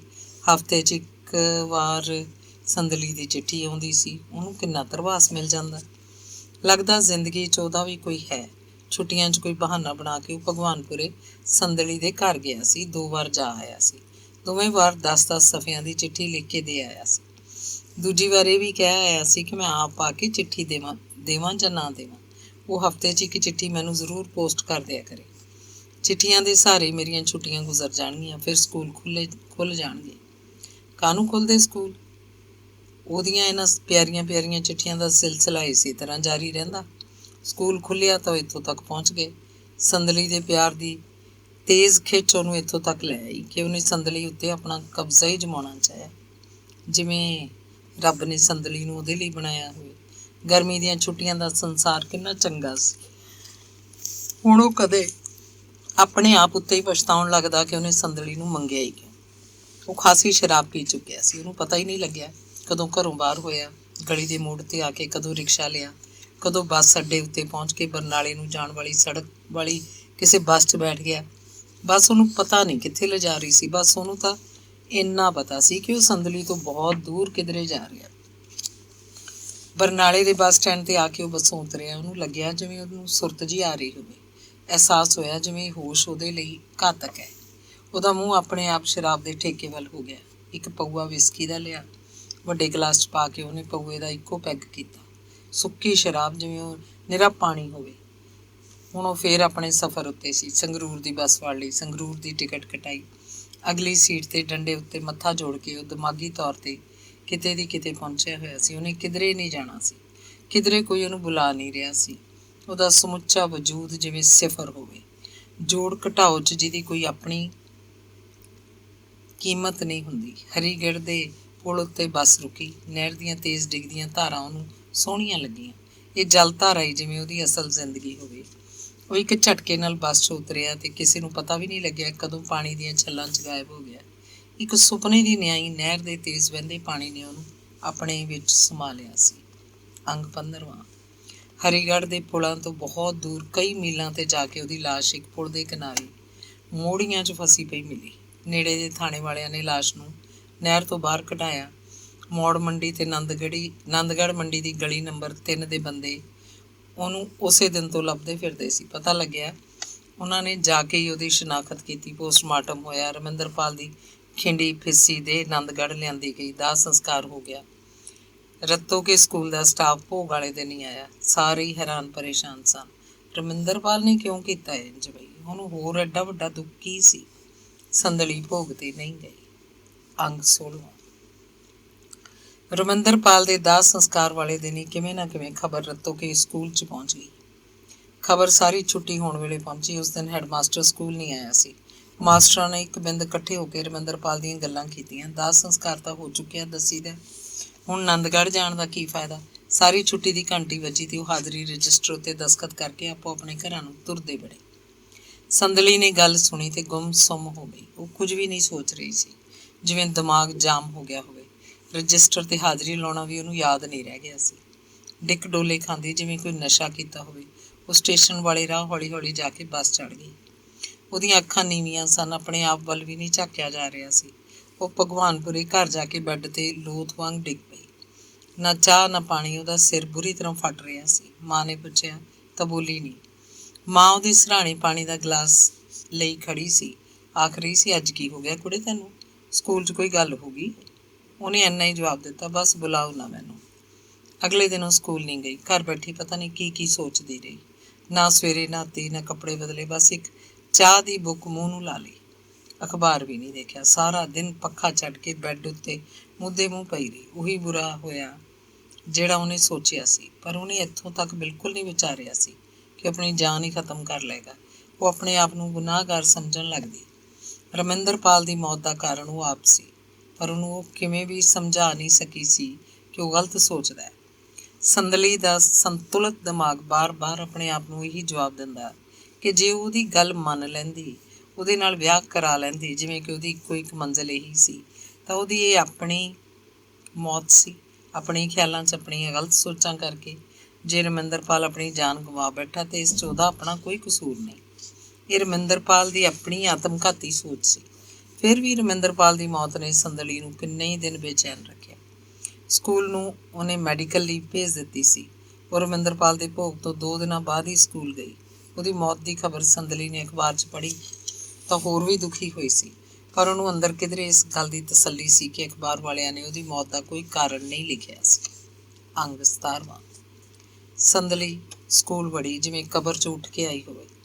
ਚੱਜ ਨਾਲ ਸਿਰ ਦੇ ਵਾਲ ਨਹੀਂ ਸਵਾਰੇ ਸਨ, ਗਲ ਤੇੜ ਦੇ ਕੱਪੜਿਆਂ 'ਚ ਵਲ ਪਏ ਹੋਏ ਸਨ, ਜਿਵੇਂ ਰਾਤ ਨੂੰ ਵੀ ਉਹੀ ਕੱਪੜੇ ਪਾ ਕੇ ਸੁੱਤੀ ਹੋਏਗੀ। ਸੁੱਤੀ ਵੀ ਕਿੱਥੇ ਹੋਏਗੀ, ਉਹਦੀਆਂ ਅੱਖਾਂ ਵਿੱਚ ਤਾਂ ਨੀਂਦ ਸੀ। ਉਹ ਖਾਸੀ ਕਮਜ਼ੋਰ ਦਿਸਦੀ ਸੀ। ਦੇਖਣ 'ਚ ਲੱਗਦਾ ਉਹ ਠੀਕ ਹੀ ਮੈਡੀਕਲ ਲੀਵ ਉੱਤੇ ਸੀ। ਸਭ ਨੇ ਉਹਦਾ ਹਾਲ ਚਾਲ ਪੁੱਛਿਆ। ਬਿਮਾਰੀ ਪੁੱਛਦਾ ਅਗਲਾ ਤਾਂ ਉਹ ਜਵਾਬ ਦਿੰਦੀ, ਬਸ ਘਬਰਾਹਟ ਰਹਿੰਦੀ ਸੀ। ਡਾਕਟਰ ਨੂੰ ਦਿਖਾਇਆ। ਡਾਕਟਰ ਨੇ ਗੋਲੀਆਂ ਲਿਖ ਦਿੱਤੀਆਂ ਸੀ। ਉਹ ਝੂਠ ਬੋਲਦੀ। ਹੁਣ ਤਾਂ ਠੀਕ ਹੋ, ਕਾਫੀ ਫਰਕ ਹੈ। ਉਹ ਉਦਾਸ ਹੋ ਗਈ। ਧਨੋ ਚਪੜਾਸਨ ਸ਼ਾਇਦ ਉਹਦੇ ਅੰਦਰਲੇ ਦਰਦ ਨੂੰ ਜਾਣਦੀ ਹੋਏਗੀ। ਖਾਲੀ ਪੀਰੀਅਡ 'ਚੋਂ ਟਾਹਲੀ ਹੇਠ ਜਾ ਕੇ ਬੈਠੀ ਤਾਂ ਧਨੋ ਰਮਿੰਦਰਪਾਲ ਦੀਆਂ ਗੱਲਾਂ ਕਰਨ ਲੱਗੀ। ਸੰਦਲੀ ਕੋਈ ਹੁੰਗਾਰਾ ਨਹੀਂ ਭਰ ਰਹੀ ਸੀ, ਬਸ ਧਨੋ ਨੂੰ ਸੁਣਦੀ। ਤੇ ਫਿਰ ਧਨੋ ਨੇ ਦੇਖਿਆ ਸੰਦਲੀ ਦੇ ਚਿਹਰੇ ਉੱਤੇ ਹੰਝੂਆਂ ਦੀਆਂ ਧਾਰਾਂ ਵਹਿ ਤੁਰੀਆਂ ਸਨ। ਚੁੰਨੀ ਦੇ ਲੜ ਨਾਲ ਉਹਨੇ ਆਪਣੀਆਂ ਪਲਕਾਂ ਦੱਬੀਆਂ ਸਨ ਤੇ ਕੁਰਸੀ ਤੋਂ ਪਰਾਂ ਜਾ ਕੇ ਨੱਕ ਸਾਫ਼ ਕੀਤਾ। ਪਹਿਲੇ ਦਿਨ ਉਹ ਕਿਸੇ ਵੀ ਕਲਾਸ 'ਚ ਨਹੀਂ ਗਈ। ਹੈਡਮਾਸਟਰ ਨੇ ਉਹਨੂੰ ਆਖਿਆ ਵੀ ਨਹੀਂ। ਉਹਨੂੰ ਲੱਗਦਾ ਸੀ ਜਿਵੇਂ ਰਮਿੰਦਰਪਾਲ ਇੱਥੇ ਹੀ ਕਿਧਰੇ ਤੁਰ ਫਿਰ ਰਿਹਾ ਹੋਵੇ। ਉਹਨੂੰ ਉਹਦੇ ਕਲਾਸ ਵਿੱਚ ਜਾਂਦੇ ਨਿਕਲਦੇ ਦੇ ਭੁਲੇਖੇ ਪੈਂਦੇ। ਲੱਗਦਾ ਜਿਵੇਂ ਹੁਣੇ ਉਹਦੇ ਕੋਲ ਛਾਂ ਵਾਂਗ ਆ ਖੜੇਗਾ ਤੇ ਕੋਈ ਆਮ ਜਿਹੀ ਗੱਲ ਕਰੇਗਾ, ਗੱਲ ਜਿਹਦਾ ਕੋਈ ਅਰਥ ਨਹੀਂ ਹੋਏਗਾ। ਤੇ ਅਜਿਹੀਆਂ ਗੱਲਾਂ ਕਰੇ ਬਗੈਰ ਉਹ ਰਹਿ ਵੀ ਨਹੀਂ ਸਕਦੇ ਸਨ। ਕਦੇ ਲੱਗਦਾ ਜਿਵੇਂ ਧਨੋ ਹੁਣੇ ਉਹਦਾ ਕੋਈ ਨਿੱਕਾ ਜਿਹਾ ਸੁਨੇਹਾ ਲੈ ਕੇ ਆਏਗੀ, ਪਰ ਅਜਿਹਾ ਸਾਰਾ ਦਿਨ ਕੁਝ ਵੀ ਨਹੀਂ ਹੋਇਆ ਸੀ। ਕੁਝ ਵੀ ਨਹੀਂ ਵਾਪਰਿਆ ਸੀ, ਪਰ ਜਿਵੇਂ ਅਜਿਹਾ ਕੁਝ ਉਹਦੇ ਦਿਮਾਗ 'ਚ ਸਾਰਾ ਦਿਨ ਹੀ ਵਾਪਰਦਾ ਰਿਹਾ ਸੀ। ਉਹ ਭਰਿਆ ਮਨ ਲੈ ਕੇ ਰਤੋਕੇ ਤੋਂ ਭਗਵਾਨਪੁਰੇ ਪਰਤ ਆਈ ਸੀ। ਉਹ ਬੁਰੀ ਤਰ੍ਹਾਂ ਟੁੱਟ ਚੁੱਕੀ ਸੀ। ਗੁਨਾਹ ਦੇ ਅਹਿਸਾਸ ਨੇ ਉਹਨੂੰ ਜਿਵੇਂ ਅੱਧਮਰੀ ਕਰਕੇ ਰੱਖ ਦਿੱਤਾ ਹੋਵੇ। ਉਹ ਸਵੇਰੇ ਸਿਰਫ ਚਾਹ ਦਾ 1 ਕੱਪ ਪੀਂਦੀ, ਕੋਈ ਨਾਸ਼ਤਾ ਨਹੀਂ ਕਰਦੀ ਸੀ। ਸਕੂਲ ਜਾਣ ਲੱਗੀ ਟਿਫਨ ਵੀ ਲੈ ਕੇ ਨਾ ਜਾਂਦੀ। ਦੁਪਹਿਰੇ ਸਕੂਲੋਂ ਆ ਕੇ ਮਾੜੀ ਮੋਟੀ ਰੋਟੀ ਖਾਂਦੀ, ਕਦੇ ਉਹ ਵੀ ਨਹੀਂ ਖਾਂਦੀ ਸੀ। ਮਾਂ ਝਿੜਕਾਂ ਦਿੰਦੀ ਤਾਂ ਰਾਤ ਦੀ ਰੋਟੀ ਖਾ ਲੈਂਦੀ। ਉਹਦਾ ਅੰਦਰ ਮਰ ਚੁੱਕਿਆ ਸੀ। ਰਾਤ ਦਾ ਦੁੱਧ ਵੀ ਛੱਡ ਦਿੱਤਾ। ਮਾਂ ਫਿਕਰ ਕਰਦੀ, ਨਹੀਂ ਤੇਰਾ ਬਣੂਗਾ ਕੀ, ਦੇਖ ਕਿਵੇਂ ਬੂਥੜੀ ਕੱਢ ਰੱਖੀ ਹੈ, ਜਾਂ ਬਿਮਾਰੀ ਦੱਸ ਕੀ ਹੈ। ਬਸ ਬੁਲਾਓ ਨਾ ਮੈਨੂੰ, ਸੰਦਲੀ ਦਾ ਇੱਕੋ ਜਵਾਬ। ਉਹ 1 ਹਫ਼ਤਾ ਮਸਾਂ ਸਕੂਲ ਗਈ ਹੋਏਗੀ, ਮੈਡੀਕਲ ਲੀਵ ਭੇਜ ਦਿੱਤੀ। ਰਤੋ ਕੇ ਸਕੂਲ ਦਾ ਸਟਾਫ ਮਗਰੋਂ ਉਹਦੇ ਬਾਰੇ ਤਰ੍ਹਾਂ ਤਰ੍ਹਾਂ ਦੀਆਂ ਗੱਲਾਂ ਕਰਦਾ, ਕੋਈ ਕੁਝ ਕਹਿੰਦਾ ਸੀ, ਕੋਈ ਕੁਝ। ਫਿਰ ਵੀ ਸਾਰੇ ਸਮਝਦਾਰ ਸਨ, ਗੱਲ ਨੂੰ ਅਫਵਾਹ ਬਣਨ ਤੋਂ ਰੋਕੀ ਰੱਖਦੇ। ਅੰਗ 18ਵਾਂ। ਸੰਦਲੀ ਦੇ ਬਾਪ ਰਾਜਕੁਮਾਰ ਨੇ ਉਹਦੇ ਲਈ ਕਈ ਮੁੰਡੇ ਦੇਖੇ ਸਨ। ਉਹ ਹਰ ਹਫ਼ਤੇ ਅੰਗਰੇਜ਼ੀ ਦੇ ਅਖਬਾਰ 'ਚ ਮੁੰਡਿਆਂ ਦੇ ਮੈਟਰੀਮੋਨੀਅਲ ਦੇਖਦਾ ਤੇ ਆਪਣੇ ਹਿਸਾਬ ਨਾਲ ਹੀ 4-5 ਮੁੰਡਿਆਂ ਦੀ ਚੋਣ ਕਰਕੇ ਉਹਨਾਂ ਨੂੰ ਸੰਦਲੀ ਦਾ ਬਾਇਓਡਾਟਾ ਭੇਜ ਦਿੰਦਾ। ਕਦੇ ਕਦੇ ਕਿਸੇ ਮੁੰਡੇ ਦੇ ਬਾਪ ਦਾ ਟੈਲੀਫੋਨ ਆਉਂਦਾ, ਜਨਮ ਪੱਤਰੀਆਂ ਮਿਲਾਈਆਂ ਜਾਂਦੀਆਂ, ਕਾਫੀ ਗਿਣਤੀ 'ਚ ਗੁਣ ਮਿਲ ਜਾਂਦੇ ਤਾਂ ਗੱਲਬਾਤ ਗਾਂਹ ਤੁਰ ਪੈਂਦੀ। ਫਿਰ ਮੁੰਡੇ ਕੁੜੀ ਦੀ ਮੁਲਾਕਾਤ ਹੁੰਦੀ। ਉਹ 5-10 ਮਿੰਟ ਜਾਂ 15-20 ਮਿੰਟ ਬੈਠ ਕੇ ਗੱਲਾਂ ਕਰਦੇ। ਮੁੰਡਾ ਗੱਲ ਪੁੱਛਦਾ, ਸੰਦਲੀ ਨਿਸ਼ੰਗ ਹੋ ਕੇ ਜਵਾਬ ਦਿੰਦੀ। ਸੰਦਲੀ ਵੀ ਪੁੱਛਦੀ ਸੀ, ਮੁੰਡਾ ਜਵਾਬ ਦਿੰਦਾ। ਉਹ ਝਿਜਕਦੀ ਨਹੀਂ ਸੀ, ਖੁੱਲ੍ਹ ਕੇ ਗੱਲ ਕਰਦੀ। ਮੌਕੇ 'ਤੇ ਕੋਈ ਹਾਂ ਨਾ ਹੁੰਦੀ। ਦੋਵੇਂ ਧਿਰਾਂ ਆਖ ਦਿੰਦੀਆਂ, ਵਿਚਾਰ ਕਰਕੇ ਫੋਨ ਕਰਾਂਗੇ। ਸੰਦਲੀ ਪਸੰਦ ਨਾ ਆਉਂਦੀ ਤਾਂ ਮੁੰਡੇ ਵਾਲੇ ਚੁੱਪ ਹੀ ਕਰ ਜਾਂਦੇ। ਮੁੰਡਾ ਪਸੰਦ ਨਾ ਹੁੰਦਾ ਤਾਂ ਰਾਜਕੁਮਾਰ ਚੁੱਪ ਹੋ ਜਾਂਦਾ। ਉਹ ਕੁੜੀ ਦੀ ਮਰਜ਼ੀ ਚਾਹੁੰਦਾ ਸੀ। ਜੇ ਕੁੜੀ ਨੂੰ ਹੀ ਮੁੰਡਾ ਪਸੰਦ ਨਹੀਂ ਤਾਂ ਕੀ ਕੀਤਾ ਜਾ ਸਕਦਾ, ਉਹ ਸੋਚਦਾ। ਇਸ ਤਰ੍ਹਾਂ 4 ਮੁੰਡੇ ਰਾਜਕੁਮਾਰ ਨੇ ਪਸੰਦ ਕੀਤੇ, ਪਰ ਉਹ ਸੰਦਲੀ ਨੂੰ ਪਸੰਦ ਨਹੀਂ ਸਨ। ਮਾਂ ਆਖਦੀ, ਤੂੰ ਕੁਆਰੀ ਮਰੇਂਗੀ ਕੁੱਤੀਏ, ਤੇਰੀ ਖਾਤਰ ਤਾਂ ਉਹ ਮੁੰਡਾ ਹਾਲੇ ਜੱਗ 'ਤੇ ਜੰਮਿਆ ਹੀ ਨਹੀਂ ਜਿਹੜਾ ਤੈਨੂੰ ਪਸੰਦ ਹੋਵੇ। ਤੇ ਫਿਰ 2 ਮੁੰਡੇ ਹੋਰ ਦੇਖੇ ਗਏ। ਗੱਲ ਪੱਕਿਆਂ ਵਰਗੀ ਸੀ। ਸੰਦਲੀ ਦੀ ਪਸੰਦ ਨਾ ਪਸੰਦ ਦਾ ਹੁਣ ਸਵਾਲ ਨਹੀਂ ਸੀ। ਉਹ ਨਾ ਹਾਂ ਆਖਦੀ ਨਾ ਨਾ। ਉਹਨੂੰ ਤਾਂ ਹੁਣ ਸਭ ਪ੍ਰਵਾਨ ਸਨ। ਮੈਡੀਕਲ ਲੀਵ ਲੈ ਕੇ ਘਰ ਬੈਠੀ ਹੋਈ ਸੀ ਤੇ ਰੁਲੀ ਖੁਲੀ ਜਿਹੀ ਰਹਿੰਦੀ, ਪਰ ਅਖੀਰ ਉੱਤੇ ਜਾ ਕੇ ਉਹ ਦੋਵੇਂ ਮੁੰਡੇ ਰਾਜਕੁਮਾਰ ਨੂੰ ਪਸੰਦ ਨਹੀਂ ਸਨ। ਇੱਕ ਤਾਂ ਉਮਰ 'ਚ ਸੰਦਲੀ ਤੋਂ 10 ਸਾਲ ਵੱਡਾ ਸੀ ਤੇ ਦੇਖਣ 'ਚ ਕੁਟੱਬਾ ਜਿਹਾ ਸੀ। ਦੂਜਾ ਮੁੰਡਾ ਕਾਰ ਮੰਗਦਾ ਸੀ। ਮੁੰਡੇ ਦਾ ਆਪਣਾ ਬਿਜ਼ਨਸ ਸੀ। ਅੱਜ ਕਾਰ ਮੰਗਦਾ, ਕੱਲ੍ਹ ਨੂੰ ਹੋਰ ਕੁਝ ਮੰਗੇਗਾ। ਰਾਜਕੁਮਾਰ ਨੇ ਸੋਚਿਆ, ਉਹਨੂੰ ਬਿਜ਼ਨਸ ਦਾ ਕੰਮ ਪਸੰਦ ਨਹੀਂ ਸੀ। ਘਾਟੇ ਵਾਲਾ ਸੌਦਾ। ਬਿਜ਼ਨਸ ਵਾਲਾ ਤਾਂ ਕਦੇ ਲੱਖ ਦਾ ਕਦੇ ਕੱਖ ਦਾ ਵੀ ਨਹੀਂ। ਰਾਜਕੁਮਾਰ ਦੀ ਵੱਡੀ ਮੰਗ ਇਹ ਸੀ ਕਿ ਮੁੰਡਾ ਪੱਕੀ ਨੌਕਰੀ ਉੱਤੇ ਹੋਵੇ। ਨੌਕਰੀ ਕੋਈ ਹੋਵੇ, ਮੀਂਹ ਜਾਏ ਹਨੇਰੀ ਜਾਏ, ਤਨਖਾਹ ਤਾਂ ਪੈਂਦੀ ਰਹਿੰਦੀ ਹੈ। ਅਖੀਰ ਰਾਜਕੁਮਾਰ ਨੂੰ ਇੱਕ ਹੋਰ ਮੁੰਡਾ ਪਸੰਦ ਆ ਗਿਆ। ਉਹ ਸੀ ਵੀ ਬੈਂਕ ਦੀ ਨੌਕਰੀ ਵਿੱਚ। BSc ਪਾਸ ਸੀ, ਪੱਕਾ ਹੋ ਚੁੱਕਿਆ ਸੀ। ਕੀ ਹੋਇਆ ਜੇ ਕੱਦ ਛੋਟਾ ਸੀ, ਤਨਖਾਹ ਬਹੁਤ ਸੀ। ਰਾਜਕੁਮਾਰ ਆਪ ਬੈਂਕ ਮੈਨੇਜਰ ਹੋਣ ਕਰਕੇ ਬੈਂਕ ਸਰਵਿਸ ਨੂੰ ਚੰਗੀ ਤਰ੍ਹਾਂ ਜਾਣਦਾ ਸੀ। ਮੁੰਡੇ ਦੀ ਤਰੱਕੀ ਲਈ ਅੱਗੇ ਰਾਹ ਖੁੱਲ੍ਹਾ ਸੀ। ਇਹ ਮੁੰਡਾ ਸੰਦਲੀ ਦੇ ਹਾਣ ਪ੍ਰਵਾਨ ਸੀ। ਉਮਰ ਸਾਰੀ 30 ਸਾਲ, ਜਦ ਕਿ ਸੰਦਲੀ ਨੂੰ 29ਵਾਂ ਚੱਲ ਰਿਹਾ ਸੀ। ਸ਼ਗਨ ਹੋ ਗਿਆ। ਰਾਜਕੁਮਾਰ ਤੇ ਉਹਦੀ ਘਰਵਾਲੀ ਦੇ ਮਨ ਉੱਤੇ ਬੋਝ ਲੈ ਗਿਆ। ਮਾਨਸਾ ਮੰਡੀ ਦਾ ਮੁੰਡਾ ਮਾਨਸਾ ਹੀ ਲੱਗਿਆ ਹੋਇਆ ਸੀ। ਵਾਟਰ ਵਰਕਸ ਰੋਡ ਤੋਂ ਸੋਢੀਆਂ ਵਾਲੀ ਗਲੀ ਮੁੜ ਕੇ ਗਾਂ ਨੰਗਲ ਕਲੋਨੀ 'ਚ ਉਹਨਾਂ ਦਾ ਘਰ ਸੀ। ਰਾਜਕੁਮਾਰ ਘਰ-ਬਾਰ ਆਪ ਦੇਖ ਕੇ ਆਇਆ ਸੀ। ਉਹ ਬੈਂਕ ਵਿੱਚ ਵੀ ਗਿਆ ਸੀ। ਮੈਨੇਜਰ ਨੇ ਰਮੇਸ਼ ਕੁਮਾਰ ਦੀ ਤਾਰੀਫ ਕੀਤੀ ਸੀ। ਕਸਾਈ ਦੇ ਗਰਦਨ ਕੱਟਣ ਤੋਂ ਪਹਿਲਾਂ ਜਿਵੇਂ ਬੱਕਰਾ ਅੱਖਾਂ ਮੀਚ ਕੇ ਨੀਵੀਂ ਪਾ ਲੈਂਦਾ, ਸੰਦਲੀ ਨੇ ਤਾਂ ਜਿਬਾ ਹੋਣਾ ਹੀ ਸੀ, ਹੋ ਗਈ। ਮੁੰਡੇ ਦਾ ਕੱਦ ਕਿੰਨਾ, ਦੇਖਣ 'ਚ ਕਿਹੋ ਜਿਹਾ, ਕੀ ਕੰਮ ਕਰਦਾ, ਉਹਨੂੰ ਕੋਈ ਪਸੰਦ ਨਹੀਂ ਸੀ, ਕੋਈ ਚੋਣ ਨਹੀਂ ਸੀ। ਜਿਵੇਂ ਉਹਦੇ ਪਿਓ ਨੇ ਕਰ ਦਿੱਤਾ ਠੀਕ ਸੀ, ਬਸ ਵਿਆਹ ਹੋ ਗਿਆ। ਜਿਵੇਂ ਸੁੱਤੇ ਪਿਆਂ ਹੀ ਸਭ ਕੁਝ ਵਾਪਰ ਗਿਆ ਹੋਵੇ, ਜਿਵੇਂ ਸਭ ਕੁਝ ਸੁਪਨੇ 'ਚ ਹੀ ਹੋਇਆ ਹੋਵੇ, ਸੁਪਨੇ 'ਚ ਹੀ ਮਾੜਾ ਵਾਪਰ ਗਿਆ ਹੋਵੇ। ਸੁਪਨੇ 'ਚ ਹੀ ਮਾੜਾ ਵਾਪਰੇ ਤੋਂ ਬੰਦਾ ਤਰਬਕ ਕੇ ਜਾਗ ਉੱਠਦਾ, ਨੀਂਦ ਖੁੱਲ੍ਹ ਜਾਂਦੀ ਹੈ। ਸੰਦਲੀ ਲਈ ਅਜਿਹਾ ਕੁਝ ਵੀ ਨਹੀਂ ਹੋਇਆ ਸੀ। ਵਿਆਹ ਵੇਲੇ ਉਹ ਲੰਮੀ ਛੁੱਟੀ 'ਤੇ ਸੀ, ਮੁੜ ਕੇ ਰੱਤੋ ਕੇ ਨਹੀਂ ਗਈ। ਇੱਕ ਲੰਮੀ ਛੁੱਟੀ ਦੌਰਾਨ ਹੀ ਉਹਦੀ ਬਦਲੀ ਮਾਨਸਾ ਦੇ ਗਰਲ ਸਕੂਲ ਵਿੱਚ ਕਰਵਾ ਲਈ ਗਈ। ਪੋਸਟ ਖਾਲੀ ਪਈ ਸੀ। ਉਹਦਾ ਪਤੀ ਰਮੇਸ਼ ਕੁਮਾਰ ਤਿੱਖਾ ਬੰਦਾ ਸੀ। ਪਤਾ ਨਹੀਂ ਕੀ ਕੀਤਾ, ਕਿਵੇਂ ਕੀਤਾ। ਉਹ ਤਾਂ ਇੱਕ ਹਫ਼ਤੇ ਦੇ ਅੰਦਰ ਅੰਦਰ ਸੰਦਲੀ ਦੀ ਬਦਲੀ ਕਰਵਾ ਲਿਆ ਸੀ। ਉਹ ਰਿਲੀਵ ਹੋਣ ਲਈ ਰੱਤੋ ਕੇ ਗਈ ਸੀ। ਰਿਲੀਵ ਹੋਣ ਵਾਲੇ ਦਿਨ ਰਮੇਸ਼ ਕੁਮਾਰ ਆਪ ਸੰਦਲੀ ਨਾਲ ਰੱਤੋ ਕੇ ਆਇਆ ਸੀ। ਸਟਾਫ ਵਾਲਿਆਂ ਨੂੰ ਉਹ ਚੁਸਤ ਲੱਗਿਆ, ਟੱਪਦਾ ਨੱਚਦਾ ਫਿਰਦਾ ਸੀ। ਸੰਦਲੀ ਕੋਲ ਕੋਈ ਚਾਰਜ ਨਹੀਂ ਸੀ, ਕੋਈ ਫੰਡ ਨਹੀਂ ਸੀ। ਰਮੇਸ਼ ਨੇ 1 ਘੰਟੇ ਦੇ ਅੰਦਰ ਅੰਦਰ ਸਾਰੇ ਕਾਗਜ਼ ਮੁਕੰਮਲ ਕਰਵਾ ਲਏ। ਇਸ ਦੌਰਾਨ ਹੀ ਸਟਾਫ ਨੇ ਨਿੱਕੀ ਜਿਹੀ ਵਿਦਾਇਗੀ ਪਾਰਟੀ ਦਾ ਇੰਤਜ਼ਾਮ ਕਰ ਲਿਆ ਸੀ। ਇੰਤਜ਼ਾਮ ਕੀ ਸੀ? ਚਾਹ ਪਹਿਲਾਂ ਹੀ ਸਕੂਲ 'ਚ ਬਣਦੀ ਸੀ। ਹੇਮੇ ਬਾਣੀਏ ਦੀ ਦੁਕਾਨ ਤੋਂ ਗਲੂਕੋਜ਼ ਬਿਸਕਟਾਂ ਦੇ 4-5 ਛੋਟੇ ਪੈਕਟ ਮੰਗਵਾ ਲਏ। ਇੱਕ ਵੱਡਾ ਲਿਫਾਫਾ ਭੁਜੀਏ ਦਾ ਬਹੁਤ ਸੀ। ਮੁੰਡੇ ਕੁੜੀਆਂ ਨੂੰ ਸਾਰੀ ਛੁੱਟੀ ਦੀ ਘੰਟੀ ਮਰਵਾਤੀ ਤੇ ਆਪ ਚਾਹ ਪੀਣ ਬੈਠ ਗਏ। ਸਟਾਫ ਦੇ ਇੱਕ ਸਿਆਣੇ ਬੰਦੇ ਨੇ ਖੜਾ ਹੋ ਕੇ ਰਿਵਾਜੀ ਜਿਹਾ ਛੋਟਾ ਭਾਸ਼ਣ ਦਿੱਤਾ, ਜਿਸ 'ਚ ਸੰਦਲੀ ਭੈਣ ਜੀ ਦੇ ਸੁਭਾਅ ਤੇ ਕੰਮ ਦੀ ਤਾਰੀਫ ਕੀਤੀ ਗਈ ਸੀ। ਮਲਵੀ ਜੀ ਜੀਭ ਨਾਲ ਮਜ਼ਾਕ ਕੀਤਾ ਸੀ ਕਿ ਭੈਣ ਜੀ 1 ਤੋਂ 2 ਬਣ ਕੇ ਇੱਥੋਂ ਜਾ ਰਹੇ ਨੇ, ਬੜੀ ਖੁਸ਼ੀ ਦੀ ਗੱਲ ਹੈ। ਉਹਦੇ ਇਸ ਹਲਕੇ ਫੁਲਕੇ ਮਜ਼ਾਕ ਉੱਤੇ ਸਾਰੇ ਥੋੜ੍ਹਾ ਥੋੜ੍ਹਾ ਹੱਸੇ ਸੀ। ਅਖੀਰ 'ਚ ਹੈਡਮਾਸਟਰ ਨੇ ਰਸਮੀ ਜਿਹਾ ਭਾਸ਼ਣ ਦਿੱਤਾ। ਉਹਨੂੰ ਸੰਦਲੀ ਦੇ ਵਿਆਹ ਹੋਣ 'ਤੇ ਫਿਰ ਮਾਨਸਾ ਹੀ ਬਦਲ ਕੇ ਜਾਣ ਦੀ ਜਿਵੇਂ ਕੋਈ ਖੁਸ਼ੀ ਨਹੀਂ ਸੀ। ਇਸ ਗੱਲ ਦਾ ਉਹਨੇ ਜ਼ਿਕਰ ਵੀ ਨਹੀਂ ਕੀਤਾ। ਉਹਨੇ ਤਾਂ ਸਕੂਲ ਦਾ ਫਿਕਰ ਸੀ ਕਿ ਪੋਸਟ ਖਾਲੀ ਹੋ ਗਈ ਹੈ, ਹੁਣ ਪਤਾ ਨਹੀਂ ਕੋਈ ਇਸ ਪੋਸਟ ਉੱਤੇ ਕਦੋਂ ਬਦਲੀ ਕਰਵਾ ਕੇ ਆਏਗਾ। ਆਖ ਰਿਹਾ ਸੀ, ਰੂਰਲ ਏਰੀਆ ਹੈ ਜੀ, ਕੌਣ ਆਉਂਦਾ ਇੱਥੇ, ਅਸੀਂ ਤਾਂ ਬੈਠੇ ਹੋਏ ਹਾਂ। ਉਹਨੂੰ ਝੋਰਾ ਸੀ ਕਿ ਪਹਿਲਾਂ ਰਮਿੰਦਰਪਾਲ ਵਾਲੀ ਪੋਸਟ ਦੇ ਕੋਈ ਨਹੀਂ ਭੇਜਿਆ ਸਰਕਾਰ ਨੇ, ਹੁਣੇ ਦੂਜੀ ਪੋਸਟ ਵੀ ਗਈ। ਰਮਿੰਦਰਪਾਲ ਦਾ ਨਾਂ ਸੁਣਦੇ ਸੰਦਲੀ ਜਿਵੇਂ ਅੱਧਕਦੀ ਰਹਿ ਗਈ। ਇੱਕ ਅਜੀਬ ਮਾਰੂ ਅਹਿਸਾਸ ਕਿ ਪਹਿਲਾਂ ਰਮਿੰਦਰਪਾਲ ਚਲਿਆ ਗਿਆ, ਇਸ ਸੰਸਾਰ ਤੋਂ ਹੀ ਗਾਇਬ ਹੋ ਗਿਆ, ਤੇ ਹੁਣ ਉਹ ਆਪ ਜਿਵੇਂ ਇਸ ਸੰਸਾਰ ਤੋਂ ਗਾਇਬ ਹੋ ਗਈ ਹੋਵੇ। ਇਹ ਵਿਆਹ ਕਰਵਾ ਕੇ ਇੱਕ ਤਰ੍ਹਾਂ ਨਾਲ ਉਹ ਆਪਣੇ ਸੁਪਨ ਸੰਸਾਰ ਤੋਂ ਗਾਇਬ ਹੀ ਤਾਂ ਹੋ ਗਈ ਹੈ। ਸੰਦਲੀ ਨੇ ਲੰਮਾ ਸਾਹ ਬਾਹਰ ਕੱਢਿਆ, ਲੰਮਾ ਸਾਹ ਜਿਹਦੀ ਧੁਨੀ ਕਿਸੇ ਦੇ ਕੰਨਾਂ ਤੱਕ ਨਹੀਂ ਗਈ ਸੀ, ਤੇ ਸੰਦਲੀ ਦੇ ਅੰਦਰ ਜਿਵੇਂ ਕੁਝ ਬਾਕੀ ਨਹੀਂ ਰਹਿ ਗਿਆ ਸੀ। ਰਮਿੰਦਰਪਾਲ ਦਾ ਖਿਆਲ ਜਿਵੇਂ ਇੱਕ ਹੌਕਾ ਬਣ ਕੇ ਉਹਦੇ ਅੰਦਰੋਂ ਉਡਾਰੀ ਮਾਰ ਗਿਆ ਹੋਵੇ। ਅੰਗ 19। ਇਹ 3 ਕਮਰਿਆਂ ਦਾ ਮਕਾਨ ਸੀ। ਰਸੋਈ ਤੇ ਗੁਸਲਖਾਨਾ ਉੱਤੇ ਇੱਕ ਚੁਬਾਰਾ ਵੀ ਸੀ, ਜੋ ਉਹਨਾਂ ਨੇ ਗੈਸਟ ਰੂਮ ਵਜੋਂ ਬਣਵਾਇਆ ਸੀ। ਘਰ 'ਚ ਰਮੇਸ਼ ਸੀ ਜਾਂ ਉਹਦੀ ਬੁੱਢੀ ਮਾਂ, ਉਹਨਾਂ ਦੋਵਾਂ ਲਈ ਤਾਂ ਇਹ ਬਹੁਤ ਖੁੱਲ੍ਹਾ ਮਕਾਨ ਸੀ। ਉਹ ਨੇੜੇ ਦੇ ਪਿੰਡ ਰਲੇ ਤੋਂ ਇੱਥੇ ਆ ਕੇ ਵਸੇ ਸਨ। ਪਿੰਡ ਵਿੱਚ ਤਾਂ ਉਹਨਾਂ ਦਾ ਛੋਟਾ ਜਿਹਾ ਮਕਾਨ ਸੀ। ਉਸੇ ਮਕਾਨ 'ਚ ਰਮੇਸ਼ ਦੇ ਬਾਪ ਦੀ ਛੋਟੀ ਜਿਹੀ ਦੁਕਾਨ ਸੀ। ਬਾਪ ਕਿਰਸੀ ਬੰਦਾ ਸੀ, ਘਰ ਦਾ ਗੁਜ਼ਾਰਾ ਵਾਹਵਾ ਹੋਈ ਜਾਂਦਾ। ਹੋਰ ਕੋਈ ਮੁੰਡਾ ਕੁੜੀ ਨਹੀਂ ਸੀ। ਉਹਦੀ ਸਭ ਤੋਂ ਵੱਡੀ ਛਾਲ ਇਹ ਸੀ ਕਿ ਰਮੇਸ਼ ਪੜ੍ਹ ਜਾਵੇ ਤੇ ਫਿਰ ਕਿਸੇ ਨੌਕਰੀ ਉੱਤੇ ਲੱਗ ਜਾਏ। ਉਹਦੀ ਇਹ ਖਾਸ਼ ਪੂਰੀ ਹੋ ਗਈ ਸੀ, ਪਰ ਉਹਨੇ ਚੰਦਰੇ ਨੇ ਆਪ ਇਹ ਦਿਨ ਦੇਖਣੇ ਨਹੀਂ ਸਨ। ਰਮੇਸ਼ ਪੜ੍ਹਾਈ 'ਚ ਸ਼ੁਰੂ ਤੋਂ ਹੀ ਤਿੱਖਾ ਸੀ। 1 ਤੋਂ 5ਵੀਂ ਤੱਕ ਉਹ ਜਮਾਤ 'ਚੋਂ ਅੱਵਲ ਆਉਂਦਾ ਰਿਹਾ, ਫਿਰ 8ਵੀਂ ਵਿੱਚੋਂ ਵੀ ਉਹਦੀ ਫਸਟ ਡਿਵੀਜ਼ਨ ਆਈ ਤੇ 10ਵੀਂ ਵਿੱਚੋਂ ਵੀ। ਬਾਪ ਚਾਹੁੰਦਾ ਸੀ ਉਹ ਕੋਈ ਕੋਰਸ ਕਰਕੇ ਸਰਕਾਰੀ ਨੌਕਰੀ ਲੈ ਲਵੇ, ਪਰ ਪਿੰਡ ਦੇ ਮੁੰਡੇ ਉਹਦੇ ਜਮਾਤੀ ਮਾਨਸਾ ਕਾਲਜ 'ਚ ਜਾਣ ਲੱਗੇ ਤਾਂ ਉਹ ਵੀ ਦਾਖਲ ਹੋ ਗਿਆ। ਉਹਨੇ BSc ਕੀਤੀ।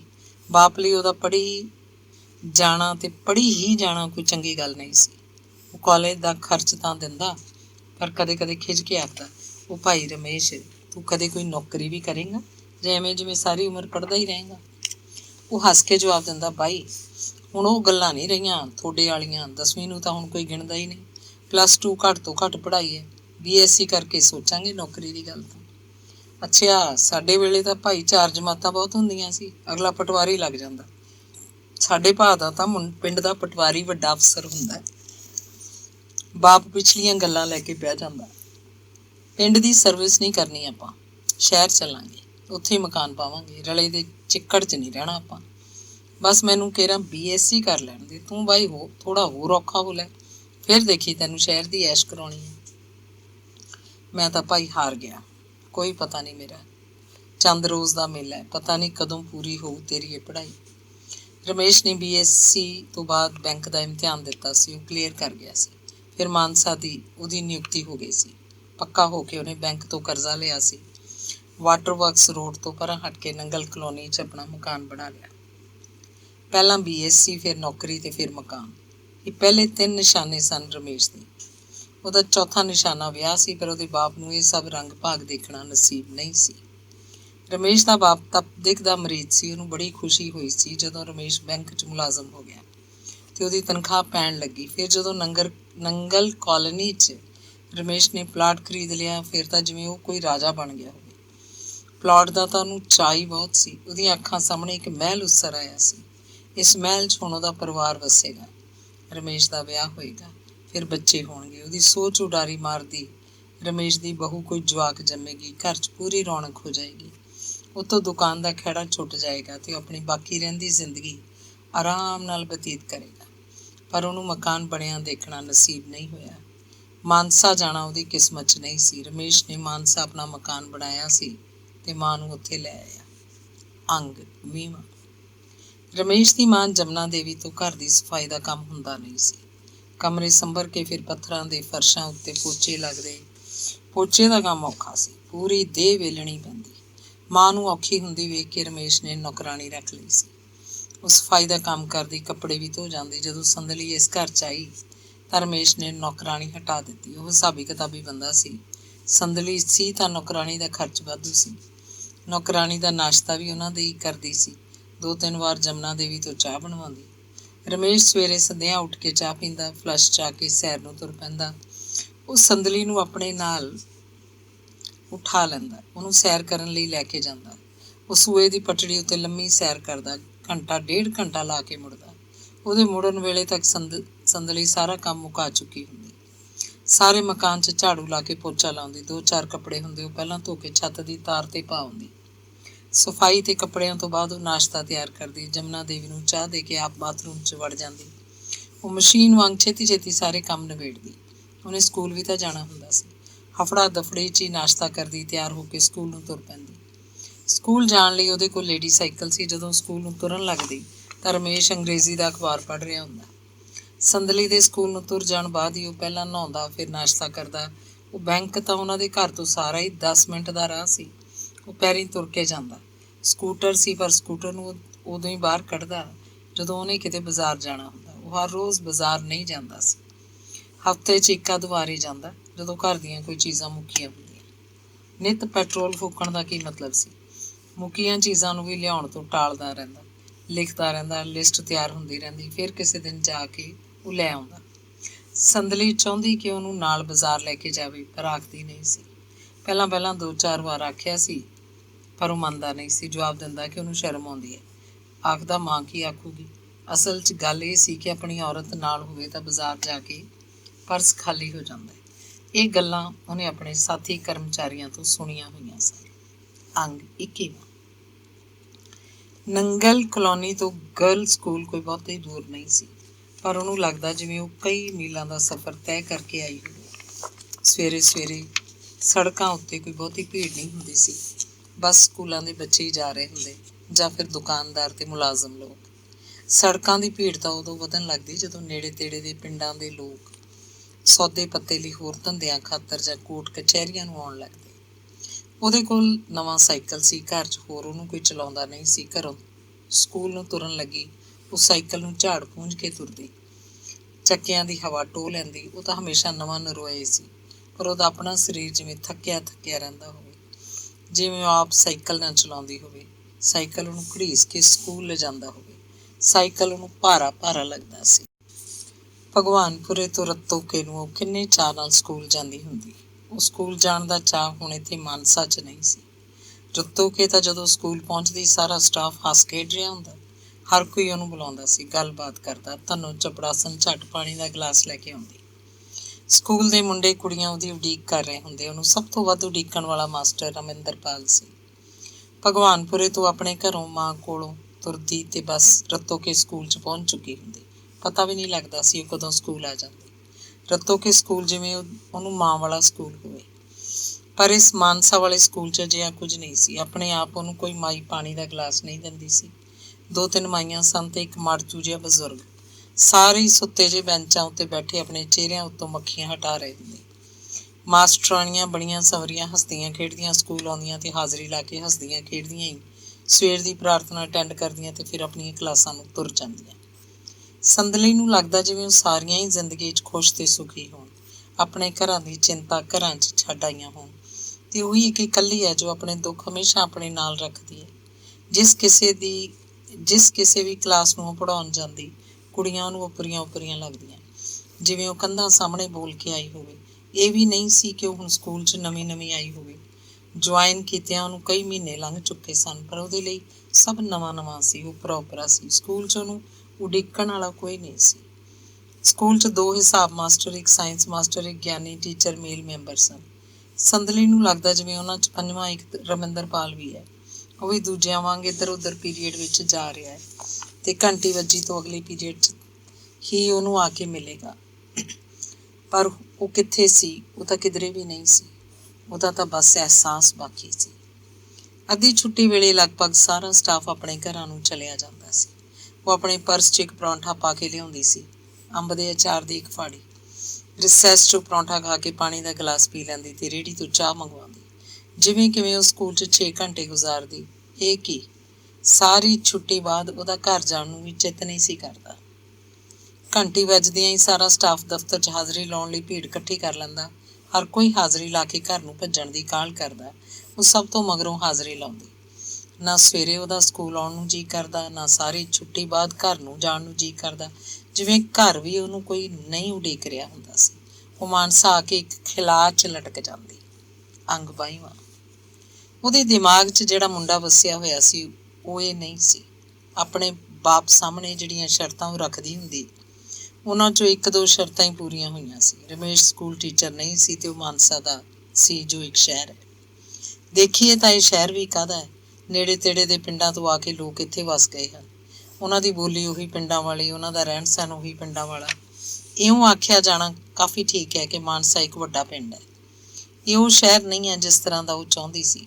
ਨੰਗਲ ਕਲੋਨੀ ਦੇ ਸਾਰੇ ਮਕਾਨ ਪੇਂਡੂ ਲੋਕਾਂ ਦੇ ਹਨ। ਉਹਦੇ ਸਕੂਲ ਦੀਆਂ ਅੱਧੀਆਂ ਵੱਧ ਮਾਸਟਰਨੀਆਂ ਪਿੰਡਾਂ ਦੀਆਂ ਜੰਮਪਲ ਹਨ।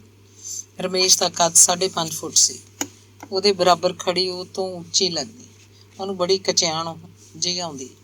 ਜਦੋਂ ਰਾਤ ਨੂੰ ਉਹ ਇੱਕੋ ਬੈੱਡ 'ਤੇ ਕੋਲ ਪਏ ਹੁੰਦੇ ਤੇ ਉਹ ਉਹਨੂੰ ਚਿਪਕ ਜਾਂਦਾ। ਉਹਨਾਂ ਦੇ ਪੈਰ ਇੱਕ ਦੂਜੇ ਦੇ ਪੈਰਾਂ ਨਾਲ ਟਕਰਾਉਂਦੇ। ਰਮੇਸ਼ ਦੇ ਪੈਰ ਦਾ ਅੰਗੂਠਾ ਉਹਦੇ ਪੈਰ ਦੀ ਪਾਤਲੀ ਨੂੰ ਨਹੀਂ ਛੂੰਹਦਾ ਸੀ। ਉਹਦੇ ਗਿੱਟੇ ਤੋਂ ਤਾਂ ਹੀ ਕਿਧਰੇ ਰਹਿ ਜਾਂਦਾ। ਸੰਦਲੀ ਨੂੰ ਉਹ ਅਧੂਰਾ ਜਿਹਾ ਲੱਗਦਾ। ਉਹਦੇ ਅੰਦਰੋਂ ਇੱਕ ਤਰੰਗ ਉੱਠਦੀ ਕਿ ਕੋਈ ਹੁੰਦਾ ਜਿਹੜਾ ਸਿਰ ਤੋਂ ਪੈਰਾਂ ਤੱਕ ਉਹਦੇ ਉੱਤੇ ਕੰਬਲ ਵਾਂਗ ਵਿਛ ਜਾਂਦਾ। ਉਹਦੇ ਅੰਗਾਂ ਪੈਰਾਂ ਨੂੰ, ਉਹਦੇ ਸਾਰੇ ਵਜੂਦ ਨੂੰ ਕਿਸੇ ਮਾਸਾਹਾਰੀ ਪੰਛੀ ਵਾਂਗ ਆਪਣੇ ਚੁੰਝਾਂ ਪੌਂਚਿਆਂ ਵਿੱਚ ਜਕੜ ਲੈਂਦਾ। ਰਮੇਸ਼ ਐਨਕ ਲਾਉਂਦਾ ਸੀ। ਉਹ ਰਾਤ ਨੂੰ ਵੀ ਐਨਕ ਲਾ ਕੇ ਸੌਂਦਾ। ਸੰਦਲੀ ਨੂੰ ਸਮਝ ਨਹੀਂ ਆਉਂਦੀ ਸੀ ਕਿ ਉਹ ਰਾਤ ਦੇ ਹਨੇਰੇ 'ਚ ਵੀ ਐਨਕ ਕਿਉਂ ਲਾਉਂਦਾ ਸੀ।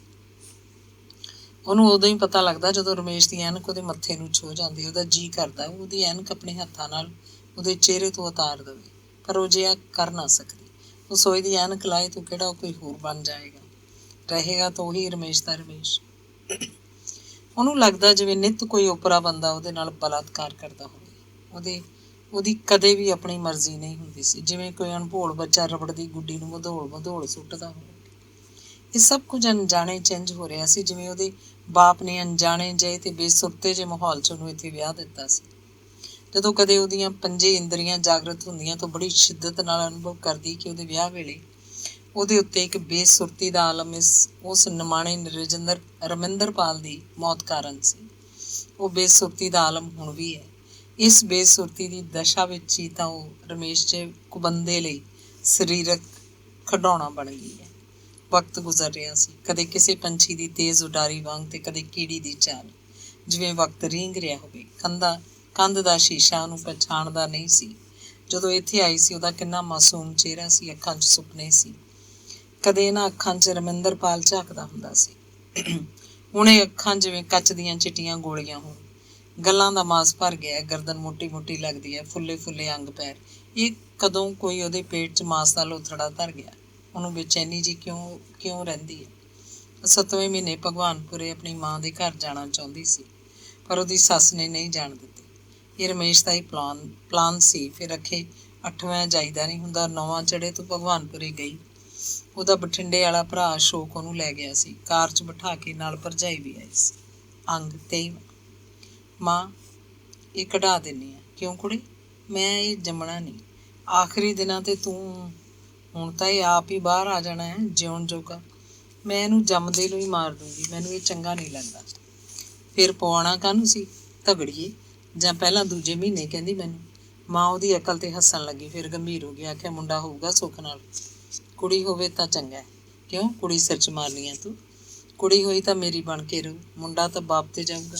ਸੁੱਕਿਆ ਚਿੱਬੜ ਜਾ, ਚੱਜ ਦਾ ਨਾ ਹਾਲ ਦਾ। ਕਿਉਂ ਭਾਈ, ਐਡਾ ਕੀ ਮਾੜਾ ਹੈ ਉਹ? ਮਾਂ, ਮੈਨੂੰ ਚੰਗਾ ਨਹੀਂ ਲੱਗਦਾ। ਕੀ ਹੋਇਆ ਵਿਆ ਉਹਨੂੰ? ਮੈਂ ਕਦੇ ਗੱਲ ਨਹੀਂ ਕੀਤੀ ਪਹਿਲਾਂ ਤੇਰੇ ਕੋਲ। ਮੈਂ ਤਾਂ ਉਹਦੀ ਖਾਤਰ ਆਂਡੇ ਦੇਣ ਵਾਲੀ ਮੁਰਗੀ ਹਾਂ। ਕਿਵੇਂ ਭਾਈ? ਜਦੋਂ ਤਨਖਾਹ ਲੈ ਕੇ ਆਉਂਦੀ ਹਾਂ, ਪਰਸ 'ਚੋਂ ਸਾਰੇ ਪੈਸੇ ਕੱਢ ਲੈਂਦਾ। ਫਿਰ ਗਿਣੂ ਉਹਨਾਂ ਨੂੰ ਜਿਵੇਂ ਮੈਂ ਕੋਈ ਚੋਰੀ ਕਰਦੀ ਹਾਂ। ਸਾਰੇ ਗਿਣ ਕੇ 100 ਦਾ ਨੋਟ ਫੜਾ ਦੂੰ। ਫਿਰ 5-7 ਦਿਨਾਂ ਬਾਅਦ ਜਦੋਂ ਮੈਨੂੰ ਲੋੜ ਹੁੰਦੀ ਹੈ 20-30 ਮੰਗਾ, ਮੈਂ ਤਾਂ ਪਹਿਲਾਂ ਦਿੱਤੇ 100 ਦੇ ਨੋਟ ਦਾ ਹਿਸਾਬ ਪੁੱਛਣ ਬਹਿ ਜਾਂਦਾ। ਸੰਦਲੀ ਦੀਆਂ ਅੱਖਾਂ 'ਚ ਪਾਣੀ ਸੀ। ਮਾਂ ਦਾ ਚਿੱਤ ਭੈੜਾ ਪੈਣ ਲੱਗਿਆ। ਉਹਨੇ ਲੰਮਾ ਸਾਹ ਖਿੱਚਿਆ। ਪਲਕਾਂ ਦੱਬ ਕੇ ਉਹਨੇ ਅੱਖਾਂ ਦਾ ਪਾਣੀ ਨਿਚੋੜਿਆ ਤੇ ਬੋਲੀ, ਮੇਰੀ ਗਊ ਧੀ ਗਾਰ 'ਚ ਸਿੱਟਤੀ। ਕਿ ਬੈਂਕ 'ਚ ਲੱਗਿਆ ਵਿਆ, ਤਨਖਾਹ ਬਹੁਤ ਹੈ ਮੁੰਡੇ ਦੀ। ਪੁੱਛਣ ਲੱਗੀ, ਨਹੀਂ ਉਹਨੂੰ ਆਪਦੀ ਤਨਖਾਹ ਨਾਲ ਨਹੀਂ ਸਰਦਾ, ਤੇਰੇ ਕੱਢ ਲੈਂਦਾ। ਆਖੂਗਾ ਮੇਰੀ ਅੱਧੀ ਤਨਖਾਹ ਤਾਂ ਮਕਾਨ ਦੇ ਲੋਨ 'ਚ ਕੱਟੀ ਜਾਂਦੀ ਹੈ, ਕਿਸ਼ਤਾਂ ਮੋੜਦਾ, ਘਰ ਦਾ ਖਰਚ ਤੇਰੀ ਤਨਖਾਹ ਦੇ ਸਿਰ ਹੈ। ਫਿਰ ਤਾਂ ਤੇਰੀ ਕਮਾਈ ਖਾਂਦਾ ਟੱਬਰ। ਹੋਰ ਇਹੀ ਤਾਂ ਰੋਣਾ ਮਾਂ। ਮੈਂ ਚੀਜ਼ਾਂ ਕਰਨੀਓ ਤਰਸਦੀ ਰਹਿੰਦੀ ਹਾਂ। ਕੱਲ੍ਹ ਨੂੰ ਆ ਜਵਾਕ ਗੋਦੀ ਆ ਜਾਣਾ, ਇਹ ਵੀ ਤਰਸਿਆ ਕਰੂਗਾ ਮੇਰੇ ਵਾਂਗ ਮਾੜੀ ਕਿਸਮਤ ਵਾਲਾ। ਨਹੀਂ ਪੁੱਤ, ਤੂੰ ਚਿੱਤ ਹੌਲਾ ਨਾ ਕਰ। ਇਹਦੇ ਕਰਮਾਂ ਨੂੰ ਸਾਰੇ ਰੰਗ ਭਾਗ ਲੱਗ ਜਾਣਗੇ। ਉਹਦੀਆਂ ਕਿਸ਼ਤਾਂ ਕਿੰਨਾ ਕੁ ਚਿਰ ਚੱਲਦੀਆਂ ਰਹਿਣਗੀਆਂ, ਕਦੇ ਤਾਂ ਮੁੱਕਣਗੀਆਂ ਹੀ। ਫਿਰ ਹੱਥ ਹੌਲਾ ਹੋ ਜੂ ਤੁਹਾਡਾ। ਘਰ ਦੀਆਂ ਭੀੜਾਂ ਸੰਘੀੜਾਂ ਹੁੰਦੀਆਂ ਹੀ ਨੇ, ਸਦਾ ਨਹੀਂ ਰਹਿੰਦੀਆਂ। ਮਾਂ, ਮੈਂ ਨਵੀਂ ਗਈਆਂ, ਕੀ ਦੇਖ ਲਿਆ ਮੈਂ? ਜਾਂਦੀ ਕੰਡਿਆਂ 'ਚ ਫਸਾਤੀ। ਸੱਸ ਤਾਂ ਚੰਗੀ ਹੈ ਤੇਰੀ, ਉਹ ਤਾਂ ਨਹੀਂ ਕੁਛ ਬੋਲਦੀ? ਮਾਂ ਨੇ ਗੱਲ ਬਦਲੀ। ਕਦੇ ਕਦੇ ਬੋਲਦੀ ਹੈ। ਉਹਦੀ ਜੀਭ ਛੁਰੀ ਵਰਗੀ ਹੈ, ਤਿੱਖਾ ਬੋਲ, ਜਿਵੇਂ ਅਗਲੇ ਨੂੰ ਵੱਢ ਦੇਣਾ ਹੋਵੇ। ਨਾ ਬੋਲੇ ਤਾਂ ਅੰਦਰ ਅੰਦਰ ਮੱਚੀ ਜਾਊ, ਕੁੜੀ ਜਾਊ। ਮੈਨੂੰ ਉਹਦੀਆਂ ਅੱਖਾਂ ਦੱਸ ਦਿੰਦੀਆਂ ਨੇ ਬਹੁਤਾ ਬੋਲਣ ਵਾਲੀ ਅਜੇ ਚੰਗੀ ਹੁੰਦੀ ਹੈ। ਬੋਲ ਕੇ ਆਪਣੀ ਭੜਾਸ ਕੱਢ ਲੂ, ਹੋਰ ਕੀ ਕਰੂ? ਦਿਲ 'ਚ ਹੀ ਮੱਚਣ ਬੁੱਝਣ ਵਾਲੀ ਨੂੰ ਦੇਖ ਕੇ ਅਗਲਾ ਕਿਹੜਾ ਸੁਖੀ ਰਹਿੰਦਾ? ਉਹ ਵੀ ਮੱਚਦਾ। ਨਹੀਂ ਚੱਲ, ਮੱਚਦੀ ਹੈ ਤਾਂ ਆਪਦਾ ਹੀ ਕਾਲਜਾ ਫੂਕਦੀ ਹੈ, ਕਿਸੇ ਦਾ ਕੀ ਲੈ ਲੈਂਦੀ ਹੈ। ਤੂੰ ਪਰੇ ਮੂੰਹ ਕਰ ਲਿਆ ਕਰ, ਦੇਖਿਆ ਹੀ ਨਾ ਕਰ ਉਹਦੇ ਕੰਨੀ। ਕੋਈ ਗੱਲ ਵੀ ਹੋਵੇ ਮਾਂ, ਜੇ ਬੋਲੂਗੀ ਤਾਂ ਤੇਥੋਂ ਸੁਣਿਆ ਨਹੀਂ ਜਾਣਾ। ਫਿਰ ਤੂੰ ਹੀ ਖਿਜਿਆ ਕਰੇਂਗੀ। ਹੁਣ ਨਿੱਕੀ ਜਿਹੀ ਗੱਲ ਹੈ, ਜਦੋਂ ਬੁੜੀ ਘਰੇ ਨਾ ਹੋਵੇ, ਇਹ ਵੀ ਕਿਧਰੇ ਗਏ ਹੁੰਦੇ ਨੇ, ਮੈਂ ਇਕੱਲੀ ਹੋਵਾਂ ਤਾਂ ਆਂਢ ਗੁਆਂਢ ਦੀਆਂ ਕੁੜੀਆਂ ਮੇਰੇ ਕੋਲ ਆ ਬਹਿੰਦੀਆਂ ਨੇ। ਮੇਰਾ ਜੀਅ ਲੱਗ ਜਾਂਦਾ ਉਹਨਾਂ 'ਚ। ਇਹ ਤਾਂ ਚੰਗੀ ਗੱਲ ਹੈ ਭਾਈ। ਪਰਦੇਸ 'ਚ ਸਿੱਧੀ ਅੱਖ ਨਾਲ ਝਾਕਦਾ ਹਰ ਕੋਈ ਆਪਣਾ ਲੱਗਦਾ। ਤੇਰਾ ਦਿਲ ਪਰਚ ਜਾਂਦਾ ਉਹਨਾਂ 'ਚ। ਬੁੜੀ ਚਾਂਚਾ ਕਾਵੜੇ ਕਿਧਰੋਂ ਬੜਾ ਖਿੱਚਦੀ ਆ। ਕੌੜ ਕੌੜ ਝਾਕੂ ਕੁੜੀਆਂ ਕੰਨੀ, ਜਿਵੇਂ ਉਹਨਾਂ ਨੂੰ ਖਾ ਜਾਣਾ ਹੋਵੇ। ਕੁੜੀਆਂ ਫਿਰ ਉੱਠ ਜਾਂਦੀਆਂ ਨੇ। ਕੁੜੀਆਂ ਉਹਦੇ ਕੰਨੀ ਝਾਕਦੀਆਂ ਹੀ ਨਹੀਂ, ਉਹ ਤਾਂ ਮੜਾਕ ਬੋਲ ਰਹੀਆਂ ਹੁੰਦੀਆਂ ਨੇ, ਜਿਵੇਂ ਕੁੜੀਆਂ ਦੀ ਆਦਤ ਹੁੰਦੀ ਹੈ। ਦੂਜੇ ਦੀ ਘੱਟ ਸੁਣਦੀਆਂ, ਮੈਂ ਹੀ ਝਾਕਦੀ ਹਾਂ ਬੁੜੀ ਕੰਨੀ ਚੋਰ ਅੱਖ। ਮੈਨੂੰ ਪਹਿਲਾਂ ਪਤਾ ਹੁੰਦਾ ਵੀ ਮੱਚ ਗਈ ਬਸ। ਲੈ ਦੱਸ ਕੁੜੀ, ਇਹੀ ਜੀ ਆ ਤੇਰੀ ਸੱਸ ਰਾਣੀ। ਸਾਡਾ ਉੱਥੇ ਇੱਕ ਅਮਰੂਦਾਂ ਦਾ ਬੂਟਾ ਹੈ, ਬਲਾਈ ਸੋਹਣਾ ਅਮਰੂਦ ਲੱਗਦੇ ਆ, ਵਿੱਚੋਂ ਲਾਲ ਲਾਲ ਮਿਸਰੀ ਵਰਗੇ। 6 ਮਹੀਨੇ ਫਲ ਲੱਗਦਾ, ਕੱਚਾ ਖਾਓ ਤਾਂ ਵੀ ਸਵਾਦ ਹੁੰਦਾ। ਇੱਕ ਦਿਨ 3 ਕੁੜੀਆਂ ਆਈਆਂ, ਮੈਂ ਇਕੱਲੀ ਸੀ ਘਰੇ। ਉਹਨਾਂ ਤਿੰਨਾਂ ਨੇ ਇੱਕ ਅਮਰੂਦ ਤੋੜ ਲਿਆ ਕੱਚੇ ਹੀ। ਭਾਬੀ ਕਰਦੀਆਂ ਬਹਿ ਕੇ ਅਮਰੂਦ ਖਾਣ ਲੱਗੀਆਂ। ਨਿੱਕੀ ਇੱਕ ਦੰਦੀ ਵੱਢਦੀਆਂ ਤੇ ਬੋਲਦੀਆਂ, ਉੱਤੋਂ ਆ ਗਈ ਬੁੜੀ। ਸੰਦਲੀ ਨੇ ਹੱਥਾਂ ਦੀ ਬੇਆਵਾਜ਼ ਤਾੜੀ ਮਾਰੀ। ਝਾਕਦੀ ਹੋਣੀ ਆ ਕਣਕੀ। ਬੁੜੀ ਤਾਂ ਭੜਕ ਪਈ। ਭਾਈ ਕਹਿੰਦੀ, ਅਮਰੂਦਾਂ ਦਾ ਬੂਟਾ ਇਹਨਾਂ ਦਾ ਪਿਓ ਲਾ ਕੇ ਗਿਆ ਸੀ ਕੋਈ ਕੰਜਰ। ਪੱਕਣ ਵੀ ਨਹੀਂ ਦਿੰਦੀਆਂ, ਸੱਦ ਲੈਂਦੀਆਂ ਨਿੱਤ ਚੜੇਲਾਂ ਨੂੰ। ਕੁੜੀਆਂ ਨੇ ਹਰਖ ਮੰਨਿਆ ਹੋਊ। ਅੱਧੇ ਖਾਧੇ ਅਮਰੂਦ ਵਿਹੜੇ 'ਚ ਸਿੱਟ ਕੇ ਘਰੋਂ ਬਾਹਰ ਹੋ ਗਈਆਂ ਉਹ ਕੁੜੀਆਂ। ਬੜੀ ਮਾੜੀ ਆ ਫਿਰ ਤਾਂ। ਕੀ ਹੋਇਆ ਜੇ ਜਵਾਕੜੀਆਂ ਨੇ ਅਮਰੂਦ ਤੋੜ ਲਏ? ਉਹ ਕੁੜੀਆਂ ਫੇਰ ਮੁੜ ਕੇ ਨਹੀਂ ਆਈਆਂ ਸਾਡੇ ਘਰੇ। ਹੋਰ ਆ ਜਾਂਦੀਆਂ ਨੇ। ਸੰਦਲੀ ਅੱਖਾਂ ਵਿੱਚ ਹੀ ਨਿੰਮਾ ਹੱਸ ਰਹੀ ਸੀ। ਰਮੇਸ਼ ਤਾਂ ਤੈਨੂੰ ਚੱਜ ਨਾਲ ਬੁਲਾ ਚਲਾ ਲੈਂਦਾ ਹੋ। ਚੱਜ ਨਾਲ ਕਿਵੇਂ ਮਾਂ? ਮੋਹ ਕਰਦਾ ਹੋ। ਹੋਰ ਆ ਕਿੱਥੋਂ ਆ ਗਿਆ? ਸੰਦਲੀ ਨੇ ਆਪਣੇ ਢਿੱਡ ਨੂੰ ਹੱਥ ਲਾਇਆ। ਲੈ ਇਹਦਾ ਕੀ ਆ? ਇਹ ਤਾਂ ਕੁੱਤੇ ਬਿੱਲੇ ਵੀ ਜੰਮ ਲੈਂਦੇ ਆ। ਮੋਹ ਪਿਆਰ ਦੀ ਗੱਲ ਹੋਰ ਹੁੰਦੀ ਹੈ ਧੀਏ। ਮੋਹ ਉਹਦੇ 'ਚ ਕੋਈ ਨਹੀਂ, ਜਿਵੇਂ ਰੋਟੀ ਸੰਘੋਂ ਥੱਲੇ ਥੱਲੇ ਸਿੱਟ ਲੈਣੀ, ਟੱਟੀ ਪਿਸ਼ਾਬ ਬੰਦੇ ਦੀ ਹਾਜ਼ਤ ਹੈ, ਐਂ ਹੀ ਉਹ ਇਸ ਕੰਮ ਨੂੰ ਸਮਝਦਾ।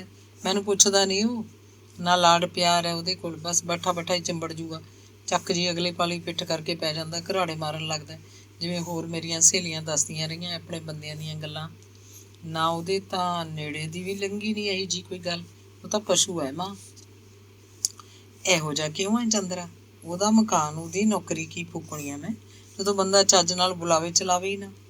ਕੋਈ ਨਹੀਂ ਭਾਈ, ਦਿਲ ਰੱਖ, ਰੱਬ ਕੋਈ ਚੰਗੀ ਚੀਜ਼ ਦੇ ਦੇ, ਤੇਰਾ ਸੰਸਾਰ ਵਸ ਜੂ, ਉਹੀ ਬਣ ਜੂ ਫਿਰ ਤੇਰਾ ਸਭ ਕੁਛ। ਉਹ ਤਾਂ ਦੂਰ ਦੀ ਗੱਲ ਹੈ ਮਾਂ, ਮੁੰਡਾ ਹੋਵੇ ਕੁੜੀ ਹੋਵੇ, ਮੈਨੂੰ ਇਹਦਾ ਕੀ ਹੇਜ। ਆਪਣੀ ਦੇਹ ਦਾ ਕੀ ਕਰਾਂ? ਮੇਰੀ ਦੇਹ ਤਾਂ ਗਈ ਐਵੇਂ ਭੰਗ ਦੇ ਭਾਣੇ। ਮੈਨੂੰ ਤਾਂ ਚੱਜ ਦਾ ਬੰਦਾ ਚਾਹੀਦਾ ਸੀ, ਚਾਹੇ ਇੱਕ ਡੰਗ ਰੋਟੀ ਮਿਲਦੀ, ਚਾਹੇ ਰਹਿਣ ਨੂੰ ਇੱਕ ਕੋਠੜੀ ਹੁੰਦੀ। ਸੰਦਲੀ ਚੁੱਪ ਬੈਠੀ ਹੋਈ ਸੀ, ਜਿਵੇਂ ਉਹਨੂੰ ਜਗ ਜਹਾਨ ਦੀ ਕੋਈ ਸੁਰਤ ਨਾ ਹੋਵੇ। ਮਾਂ ਉਹਦੇ ਕੋਲੋਂ ਹੌਕਾ ਲੈ ਕੇ ਉੱਠੀ ਤੇ ਆਪਣੇ ਕੰਮ ਧੰਦਿਆਂ 'ਚ ਰੁੱਝ ਗਈ। ਰਾਜਕੁਮਾਰ ਦਾ ਬੈਂਕ ਤੋਂ ਆਉਣ ਦਾ ਵੇਲਾ ਹੋ ਚੁੱਕਿਆ ਸੀ। ਅੰਗ 24ਵਾਂ। ਸੰਦਲੀ ਦੇ ਮੁੰਡਾ ਹੋਇਆ। ਘਰ 'ਚ ਖੁਸ਼ੀ ਦੀ ਲਹਿਰ ਦੌੜ ਗਈ। ਰਾਜਕੁਮਾਰ ਨੇ ਝੱਟ ਹੀ ਮਾਨਸਾ ਨੂੰ ਫੋਨ ਕੀਤਾ। ਰਮੇਸ਼ ਮਾਂ ਨੂੰ ਲੈ ਕੇ ਭੱਜਿਆ ਆਇਆ। ਕਿੰਨਾ ਚਾਅ ਸੀ ਦਾਦੀ ਨੂੰ, ਉਹਨਾਂ ਦੇ ਘਰ ਦੀ ਦੇਹਲੀ ਵਧੀ ਸੀ। ਕਹਿਣ ਲੱਗੀ, ਜੇ ਅੱਜ ਰਮੇਸ਼ ਦਾ ਬਾਈ ਜਿਉਂਦਾ ਹੁੰਦਾ ਕਿੰਨੀ ਖੁਸ਼ੀ ਮਨਾਉਂਦਾ।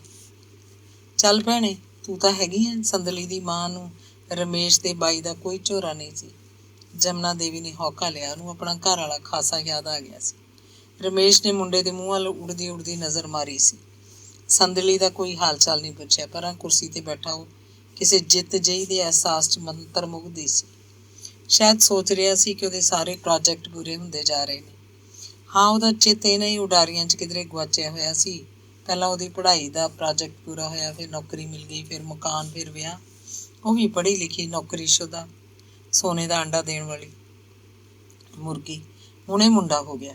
ਇਹ ਵੀ ਉਹਦਾ ਪ੍ਰੋਜੈਕਟ ਸੀ। ਜੀਵਨ ਦਾ ਆਨੰਦ ਕੀ ਹੈ, ਜੀਵਨ ਦਾ ਰਹੱਸ ਕੀ ਹੈ, ਇਹਦੀ ਉਹਨੂੰ ਕੋਈ ਸਮਝ ਨਹੀਂ ਸੀ ਤੇ ਨਾ ਕੋਈ ਪ੍ਰਯੋਜਨ। ਮੁੰਡਾ ਜੰਮਣ ਤੋਂ ਬਾਅਦ ਉਹਦੇ ਦਿਮਾਗ 'ਚ ਨਵੇਂ ਪ੍ਰੋਜੈਕਟ ਤੁਰ ਪਏ। ਉਹ ਸਵੇਰੇ ਸਵੇਰੇ ਐਤਵਾਰ ਨੂੰ ਆਏ ਸਨ, ਆਥਣੇ ਜੇ ਵਾਪਸ ਮਾਨਸਾ ਨੂੰ ਚਲੇ ਗਏ। ਨਾਰਮਲ ਡਿਲੀਵਰੀ ਸੀ। ਬਹੁਤੇ ਨਰਸਿੰਗ ਹੋਮ ਉਹਨਾਂ ਦੀ ਉਸੇ ਰੋਡ ਉੱਤੇ ਹੀ ਸੀ। ਉਹਨਾਂ ਦਾ ਮਕਾਨ ਨੇੜੇ ਸੀ, ਜਿਵੇਂ ਆਪਣੇ ਘਰ 'ਚ ਹੀ ਸੰਦਲੀ ਦੀ ਡਿਲੀਵਰੀ ਹੋਈ ਹੋਵੇ। ਘਰੋਂ ਬਣਾ ਕੇ ਲਿਆਂਦੀ ਚਾਹ ਨਰਸਿੰਗ ਹੋਮ ਤੱਕ ਠੰਡੀ ਨਹੀਂ ਹੁੰਦੀ ਸੀ। ਬਸ ਇੰਨੀ ਦੂਰ ਸੀ ਉਹਨਾਂ ਦੇ ਘਰ ਤੋਂ ਨਰਸਿੰਗ ਹੋਮ। ਸੰਦਲੀ ਨੂੰ ਘਰ ਲਿਆ ਕੇ ਰਾਜਕੁਮਾਰ ਨੇ ਮਾਨਸਾ ਨੂੰ ਫੋਨ ਕੀਤਾ ਸੀ। ਸੰਦਲੀ ਦੀ ਮਾਂ ਤਾਂ ਕਹਿ ਰਹੀ ਸੀ, ਹੁਣੇ ਕਰੋ ਫੋਨ। ਰਾਜਕੁਮਾਰ ਸਿਆਣਾ ਸੀ, ਕਹਿੰਦਾ ਪਹਿਲਾਂ ਕੁੜੀ ਨੂੰ ਤਾਂ ਸਾਂਭ ਲਈਏ, ਕਰ ਦਿਆਂਗੇ ਫੋਨ ਵੀ। ਆਪਾਂ ਤਾਂ ਇੱਧਰ ਭੱਜੇ ਫਿਰਦੇ ਹਾਂ, ਵਿੱਚ ਉਹਨਾਂ ਦਾ ਕੜਮੱਸ ਪੈ ਜੂ। ਚੱਜ ਨਾਲ ਚਾਹ ਪਾਣੀ ਨਾ ਪੁੱਛਿਆ ਗਿਆ ਤਾਂ ਮੂੰਹ ਮੋਟਾ। ਜਮਨਾ ਦੇਵੀ ਪੰਜੀਰੀ ਦਾ ਪੀਪਾ ਲੈ ਕੇ ਆਈ, ਨਾਲ ਉਹਨਾਂ ਦੀ ਨੌਕਰਾਣੀ ਸੀ, ਉਹੀ ਕਮਲਾ। ਰਮੇਸ਼ ਨਹੀਂ ਆਇਆ। ਬੱਚੇ ਲਈ ਝੱਗੇ ਪੋਤੜੇ ਸਨ, ਕੱਚੀਆਂ ਪਜਾਮੀਆਂ, ਟੋਪੇ, ਨਿੱਕੀਆਂ ਨਿੱਕੀਆਂ ਸ਼ਰਟਾਂ ਦੇਖ ਕੇ ਹਾਸੀ ਆਉਂਦੀ। ਇਹ ਇੰਨੇ ਛੋਟੇ ਛੋਟੇ ਕੱਪੜੇ ਕਿਵੇਂ ਸੀਤੇ ਹੋਣਗੇ ਕਿਸੇ ਨੇ? ਜਮਨਾ ਦੇਵੀ ਵਾਂਗ ਹੀ ਕਮਲਾ ਖਿੜਿਆ ਚਿਹਰਾ ਲੈ ਕੇ ਆਈ ਸੀ, ਪਰ ਸੰਦਲੀ ਨੇ ਉਹਨੂੰ ਦੇਖਿਆ ਤਾਂ ਜਿਵੇਂ ਬੁੱਝ ਗਈ। ਇਹ ਉਹੀ ਕਮਲਾ ਹੈ। ਸੰਦਲੀ ਆਪਣੇ ਅੰਦਰ ਦੂਰ ਕਿਤੇ ਉਤਰ ਗਈ। ਦ੍ਰਿਸ਼ ਸਾਕਾਰ ਹੋਣ ਲੱਗੇ। ਪਹਿਲਾ ਦ੍ਰਿਸ਼। ਜਦੋਂ ਵਿਆਹ ਕੇ ਗਈ ਸੀ, ਕਮਲਾ ਇਹਨਾਂ ਦੇ ਘਰ ਕੰਮ ਕਰਦੀ ਹੁੰਦੀ। ਉਹ ਸਵੇਰੇ ਸਵੇਰੇ ਆ ਜਾਂਦੀ, ਪਹਿਲਾਂ ਕੱਪੜੇ ਧੋਂਦੀ, ਫਿਰ ਘਰ ਦੀ ਸਾਰੀ ਸਫਾਈ। ਉਹ ਆਪ ਤਾਂ ਸਕੂਲ ਚਲੀ ਜਾਂਦੀ, ਰਮੇਸ਼ ਖਾਸਾ ਮਗਰੋਂ ਜਾਂਦਾ। ਬੈਂਕ ਉਹਨਾਂ ਦੀ ਕਲੋਨੀ ਦੇ ਨਾਲ ਹੀ ਸੀ। ਇੱਕ ਦਿਨ ਉਹਨੇ ਦੇਖਿਆ ਕਮਲਾ ਰਸੋਈ 'ਚ ਗਈ ਹੈ। ਉਹ ਆਪ ਸਕੂਲ ਜਾਣ ਲਈ ਬਸ ਤਿਆਰ ਹੀ ਖੜੀ ਸੀ। ਉਹਨੇ ਸਾਈਕਲ ਦੇ ਚੱਕਿਆਂ ਦੀ ਹਵਾ ਦੇਖੀ ਹੈ। ਕੀ ਦੇਖਦੀ ਹੈ? ਰਮੇਸ਼ ਕਮਲਾ ਦੇ ਮਗਰ ਹੀ ਰਸੋਈ 'ਚ ਚਲਾ ਗਿਆ। ਲੱਗਦਾ ਉਹ ਪਾਣੀ ਪੀਣ ਗਿਆ ਜਾਂ ਹੋਰ ਕੋਈ ਕੰਮ। ਪਰ ਅਗਲੇ ਦਿਨ ਦੀ ਰਸੋਈ ਦਾ ਬਾਰ ਥੋੜ੍ਹਾ ਭਿੜ ਗਿਆ, ਜਿਵੇਂ ਤੇਜ਼ ਹਵਾ ਵਗੀ ਤੋਂ ਤਖਤੇ ਆਪਣੇ ਆਪ ਬੰਦ ਹੋ ਜਾਂਦੇ ਆ, ਖੁੱਲ੍ਹ ਜਾਂਦੇ ਆ। ਰਮੇਸ਼ ਨੇ ਰਸੋਈ 'ਚ ਵਾਹਵਾ ਚਿਰ ਲਾ ਦਿੱਤਾ। ਉਹਨੂੰ ਕੋਈ ਗਲਾਸ, ਕੋਈ ਬਰਤਨ ਜਾਂ ਕੋਈ ਹੋਰ ਚੀਜ਼ ਨਹੀਂ ਲੱਭ ਰਹੀ ਹੋਏਗੀ। ਉਹਨੂੰ ਇੱਦਾਂ ਦਾ ਹੀ ਕੁਛ ਅਹਿਸਾਸ ਹੁੰਦਾ ਹੈ। ਰਸੋਈ 'ਚ ਕੋਈ ਆਵਾਜ਼ ਨਹੀਂ ਹੈ। ਕਮਲਾ ਦੀ ਆਦਤ ਹੈ, ਉਹ ਸਫਾਈ ਵੇਲੇ ਜਾਂ ਕੱਪੜੇ ਧੋਂਦੀ ਚੀਜ਼ਾਂ ਨੂੰ ਪਟਕ ਪਟਕ ਮਾਰਦੀ ਹੈ। ਫਰਸ਼ ਉੱਤੇ ਹੌਲੀ ਦੇ ਕੇ ਕੋਈ ਚੀਜ਼ ਰੱਖਣਾ ਉਹਨੂੰ ਆਉਂਦਾ ਹੀ ਨਹੀਂ।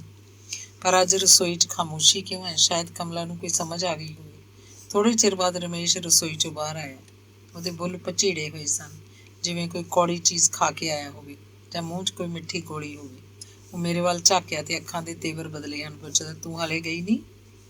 ਮੂਰਲੇ ਟਾਇਰ 'ਚ ਹਵਾ ਘੱਟ ਹੈ। ਮੈਂ ਜਵਾਬ ਦਿੱਤਾ, ਮੈਨੂੰ ਕੋਈ ਘਬਰਾਹਟ ਨਹੀਂ ਹੈ। ਮਗਰਲੇ 'ਚ ਪੂਰੀ ਹੋਵੇ ਤਾਂ ਚੱਲ ਜਾਂਦਾ। ਰਾਹ 'ਚ ਕਿਤੋਂ ਭਰਵਾ ਲਈ, ਤੁਰ ਜਾ, ਹੁਣ ਤੇਰਾ ਟਾਈਮ ਹੋ ਗਿਆ। ਉਹ ਬਹੁਤ ਪਿਆਰ ਨਾਲ ਕਹਿੰਦਾ। ਮੈਂ ਸਾਈਕਲ ਨੂੰ ਹੈਂਡਲ ਤੋਂ ਫੜ ਕੇ ਘਰੋਂ ਬਾਹਰ ਹੋ ਗਈਆਂ। ਅੱਗੇ ਨੰਗੀਆਂ ਇੱਟਾਂ ਦੀ ਟੁੱਟੀ ਫੁੱਟੀ ਸੜਕ ਹੈ। ਮੇਰੇ ਦਿਮਾਗ 'ਚ ਕੋਈ ਹਲਕੀ ਹਲਕੀ ਚਿੰਤਾ ਹੈ। ਇਹ ਚਿੰਤਾ ਮੂਹਰਲੇ ਟਾਇਰ 'ਚ ਘੱਟ ਹਵਾ ਦੀ ਵੀ ਹੋ ਸਕਦੀ ਹੈ। ਇਹ ਚਿੰਤਾ ਪਤਾ ਨਹੀਂ ਕਾਹਦੀ ਚਿੰਤਾ ਹੈ। ਲੱਗਦਾ ਹੈ ਮਗਰ ਘਰ 'ਚ ਜਿਵੇਂ ਕੁਝ ਬਾਕੀ ਦੇਖਣਾ ਰਹਿ ਗਿਆ। ਸਕੂਲ ਪਹੁੰਚਦੇ ਪਹੁੰਚਦੇ ਮੇਰੇ ਦਿਮਾਗ 'ਚੋਂ ਸਭ ਸਾਫ਼ ਹੋ ਗਿਆ। ਲੱਗਦਾ ਹੈ ਸ਼ਾਇਦ ਮੈਂ ਗਲਤ ਸੋਚ ਰਹੀ ਹਾਂ। ਸਕੂਲ ਦੇ ਮਾਹੌਲ 'ਚ ਹੁਣ ਘਰ ਦਾ ਕੁਝ ਵੀ ਯਾਦ ਨਹੀਂ ਹੈ। ਸਾਰੀ ਛੁੱਟੀ ਬਾਅਦ ਰਾਤ 'ਚ ਮੂਹਰਲੇ ਚੱਕੇ 'ਚ ਹਵਾ ਭਰਵਾ ਕੇ ਤੇਜ਼ੀ ਨਾਲ ਘਰ ਆਉਂਦੀ ਹੈ। ਪਿਆਸ ਹੈ, ਸਾਈਕਲ ਖੜਾ ਕਰਕੇ ਰਸੋਈ 'ਚ ਜਾਂਦੀ ਹਾਂ, ਪਾਣੀ ਦਾ ਗਲਾਸ ਪੀ ਰਹੀ ਹਾਂ। ਕੋਈ ਰਸੋਈ ਅੰਦਰ ਆਉਂਦਾ ਹੈ। ਰਸੋਈ ਦਾ ਬਾਰ ਆਪਣੇ ਆਪ ਭਿੜ ਜਾਂਦਾ, ਪਰ ਇਹ ਕੀ, ਇੱਥੇ ਤਾਂ ਕੋਈ ਵੀ ਨਹੀਂ ਹੈ। ਰਮੇਸ਼ ਤਾਂ ਹਾਲੇ ਕਾਫੀ ਘੰਟਿਆਂ ਬਾਅਦ ਘਰ ਆਏਗਾ। ਅੱਖਾਂ ਮੀਟ ਕੇ ਪਾਣੀ ਪੀਂਦਿਆਂ ਇਹ ਐਵੇਂ ਇੱਕ ਦ੍ਰਿਸ਼ ਦਿਮਾਗ 'ਚ ਘੁੰਮ ਗਿਆ। ਦੂਜਾ ਦ੍ਰਿਸ਼, ਇੱਕ ਦਿਨ ਉਹਨੂੰ ਸਖਤ ਪੇਟ ਦਰਦ ਹੈ। ਗੋਲੀ ਲੈ ਕੇ ਵੀ ਆਰਾਮ ਨਹੀਂ ਆਇਆ। ਉਹ ਦਰਦ ਨਾਲ ਮਿਹਲਦੀ ਫਿਰਦੀ ਹੈ। ਉਹਦਾ ਰੋਣ ਨਿਕਲ ਗਿਆ। 2-3 ਮਾਸਟਰਾਣੀਆਂ ਨੇ ਉਹਨੂੰ ਸੁਝਾਅ ਦਿੱਤਾ ਹੈ ਕਿ ਉਹ ਛੁੱਟੀ ਲੈ ਕੇ ਘਰ ਨੂੰ ਚਲੀ ਜਾਏ ਅਤੇ ਆਰਾਮ ਕਰੇ। ਘਰ ਜਾ ਕੇ ਉਹ ਠੀਕ ਹੋ ਜਾਏਗੀ। ਇਹ ਦਰਦ ਥੋੜ੍ਹਾ ਚਿਰ ਹੀ ਰਹਿੰਦਾ ਹੁੰਦਾ, ਜਿਵੇਂ ਜਿਵੇਂ ਸਾਈਕਲ ਚਲਾ ਕੇ ਉਹ ਘਰ ਪਹੁੰਚੀ ਹੈ। ਸਾਈਕਲ ਦਾ ਖੜਕਾ ਸੁਣ ਕੇ ਕਮਰੇ ਦਾ ਦਰਵਾਜ਼ਾ ਖੁੱਲ੍ਹਿਆ। ਕਮਲਾ ਕੱਪੜੇ ਠੀਕ ਕਰਦੀ ਬਾਹਰ ਆ ਰਹੀ ਹੈ। ਕਿਉਂ ਗਈ ਹੈ ਉਹ ਕਮਰੇ 'ਚ? ਕਮਰੇ ਅੰਦਰ ਸ਼ੀਸ਼ੇ ਸਾਹਮਣੇ ਖੜਾ ਰਮੇਸ਼ ਆਪਣੇ ਸਿਰ 'ਚ ਕੰਘਾ ਫੇਰ ਰਿਹਾ। ਬਹੁਤ ਬੇਧਿਆਨ ਹੈ, ਜਿਵੇਂ ਬਾਹਰੋਂ ਕਿਸੇ ਆਏ ਦਾ ਉਹਨੂੰ ਬਿਲਕੁਲ ਪਤਾ ਨਹੀਂ ਹੈ। ਦਿਨ ਦੇ 2:15 ਵਜੇ ਹਨ। ਉਹ ਹੁਣੇ ਬੈਂਕ ਤੋਂ ਆਇਆ ਹੋਏਗਾ। ਇਹ ਸਮਾਂ ਬੈਂਕ ਦਾ ਆਫ ਟਾਈਮ ਹੁੰਦਾ। 2 ਤੋਂ 3 ਵਜੇ ਦੌਰਾਨ ਉਹ ਕਦੇ ਘਰ ਆਉਂਦਾ ਹੈ, ਬਹੁਤੀ ਵਾਰ ਨਹੀਂ ਆਉਂਦਾ। ਉੱਥੇ ਹੀ ਚਾਹ ਵਗੈਰਾ ਪੀ ਛੱਡਦਾ ਹੈ। ਉਹਨੂੰ ਨਹੀਂ ਪਤਾ ਉਹ ਕਿਸ ਦਿਨ ਆਉਂਦਾ, ਕਿਸ ਦਿਨ ਨਹੀਂ ਆਉਂਦਾ। ਕਿਹੜਾ ਮੈਨੂੰ ਦੱਸਦਾ ਹੈ। ਚਲੋ ਖੈਰ, ਇਹ ਤਾਂ ਉਹਦਾ ਸੁਭਾਅ ਹੈ। ਉਹ ਆਪਣੇ ਬਾਰੇ ਮੈਨੂੰ ਬਹੁਤਾ ਨਹੀਂ ਦੱਸਦਾ, ਨਾ ਹੀ ਮੈਂ ਬਹੁਤਾ ਪੁੱਛਦੀ ਹਾਂ। ਪਰ ਕਮਲਾ ਉਸ ਵਕਤ ਉਹਨਾਂ ਦੇ ਘਰ ਕਿਉਂ ਆਈ? ਉਹ ਤਾਂ ਸਵੇਰੇ ਸਵੇਰੇ ਆਉਂਦੀ ਹੈ ਅਤੇ ਆਪਣਾ ਕੰਮ ਨਿਬੇੜ ਕੇ ਤੁਰ ਜਾਂਦੀ ਹੈ। ਕਦੇ ਕਦੇ ਬੁੜੀ ਉਹਨੂੰ ਸ਼ਾਮ ਨੂੰ ਵੀ ਬੁਲਾ ਲੈਂਦੀ ਹੈ ਜੇ ਕੋਈ ਕੰਮ ਹੋਵੇ। ਇਸ ਵੇਲੇ ਦੁਪਹਿਰ ਦੇ ਵਕਤ ਉਹਦਾ ਕੰਮ ਕੀ ਹੋ ਸਕਦਾ? ਬੁੜੀ ਕਿੱਥੇ ਹੈ? ਕਮਰੇ ਤੋਂ ਬਾਹਰ ਆ ਕੇ ਉਹਨੇ ਸੱਸ ਨੂੰ ਹਾਕ ਮਾਰੀ, ਪਰ ਉਹ ਬੋਲੀ ਨਹੀਂ। ਕਮਲਾ ਬੋਲ ਕੇ ਦੱਸਦੀ ਹੈ ਕਿ ਬੀਬੀ ਤਾਂ ਉੱਧਰ ਦੂਜੇ ਕਮਰੇ 'ਚ ਪਈ ਹੈ, ਸ਼ਾਇਦ ਸੌਂ ਗਈ ਹੋਵੇ। ਕਮਲਾ ਆਪ ਹੀ ਦੱਸਦੀ ਹੈ ਕਿ ਉਹ ਕਮਰਿਆਂ ਦੇ ਜਾਲੇ ਝਾੜਨ ਆਈ ਹੈ।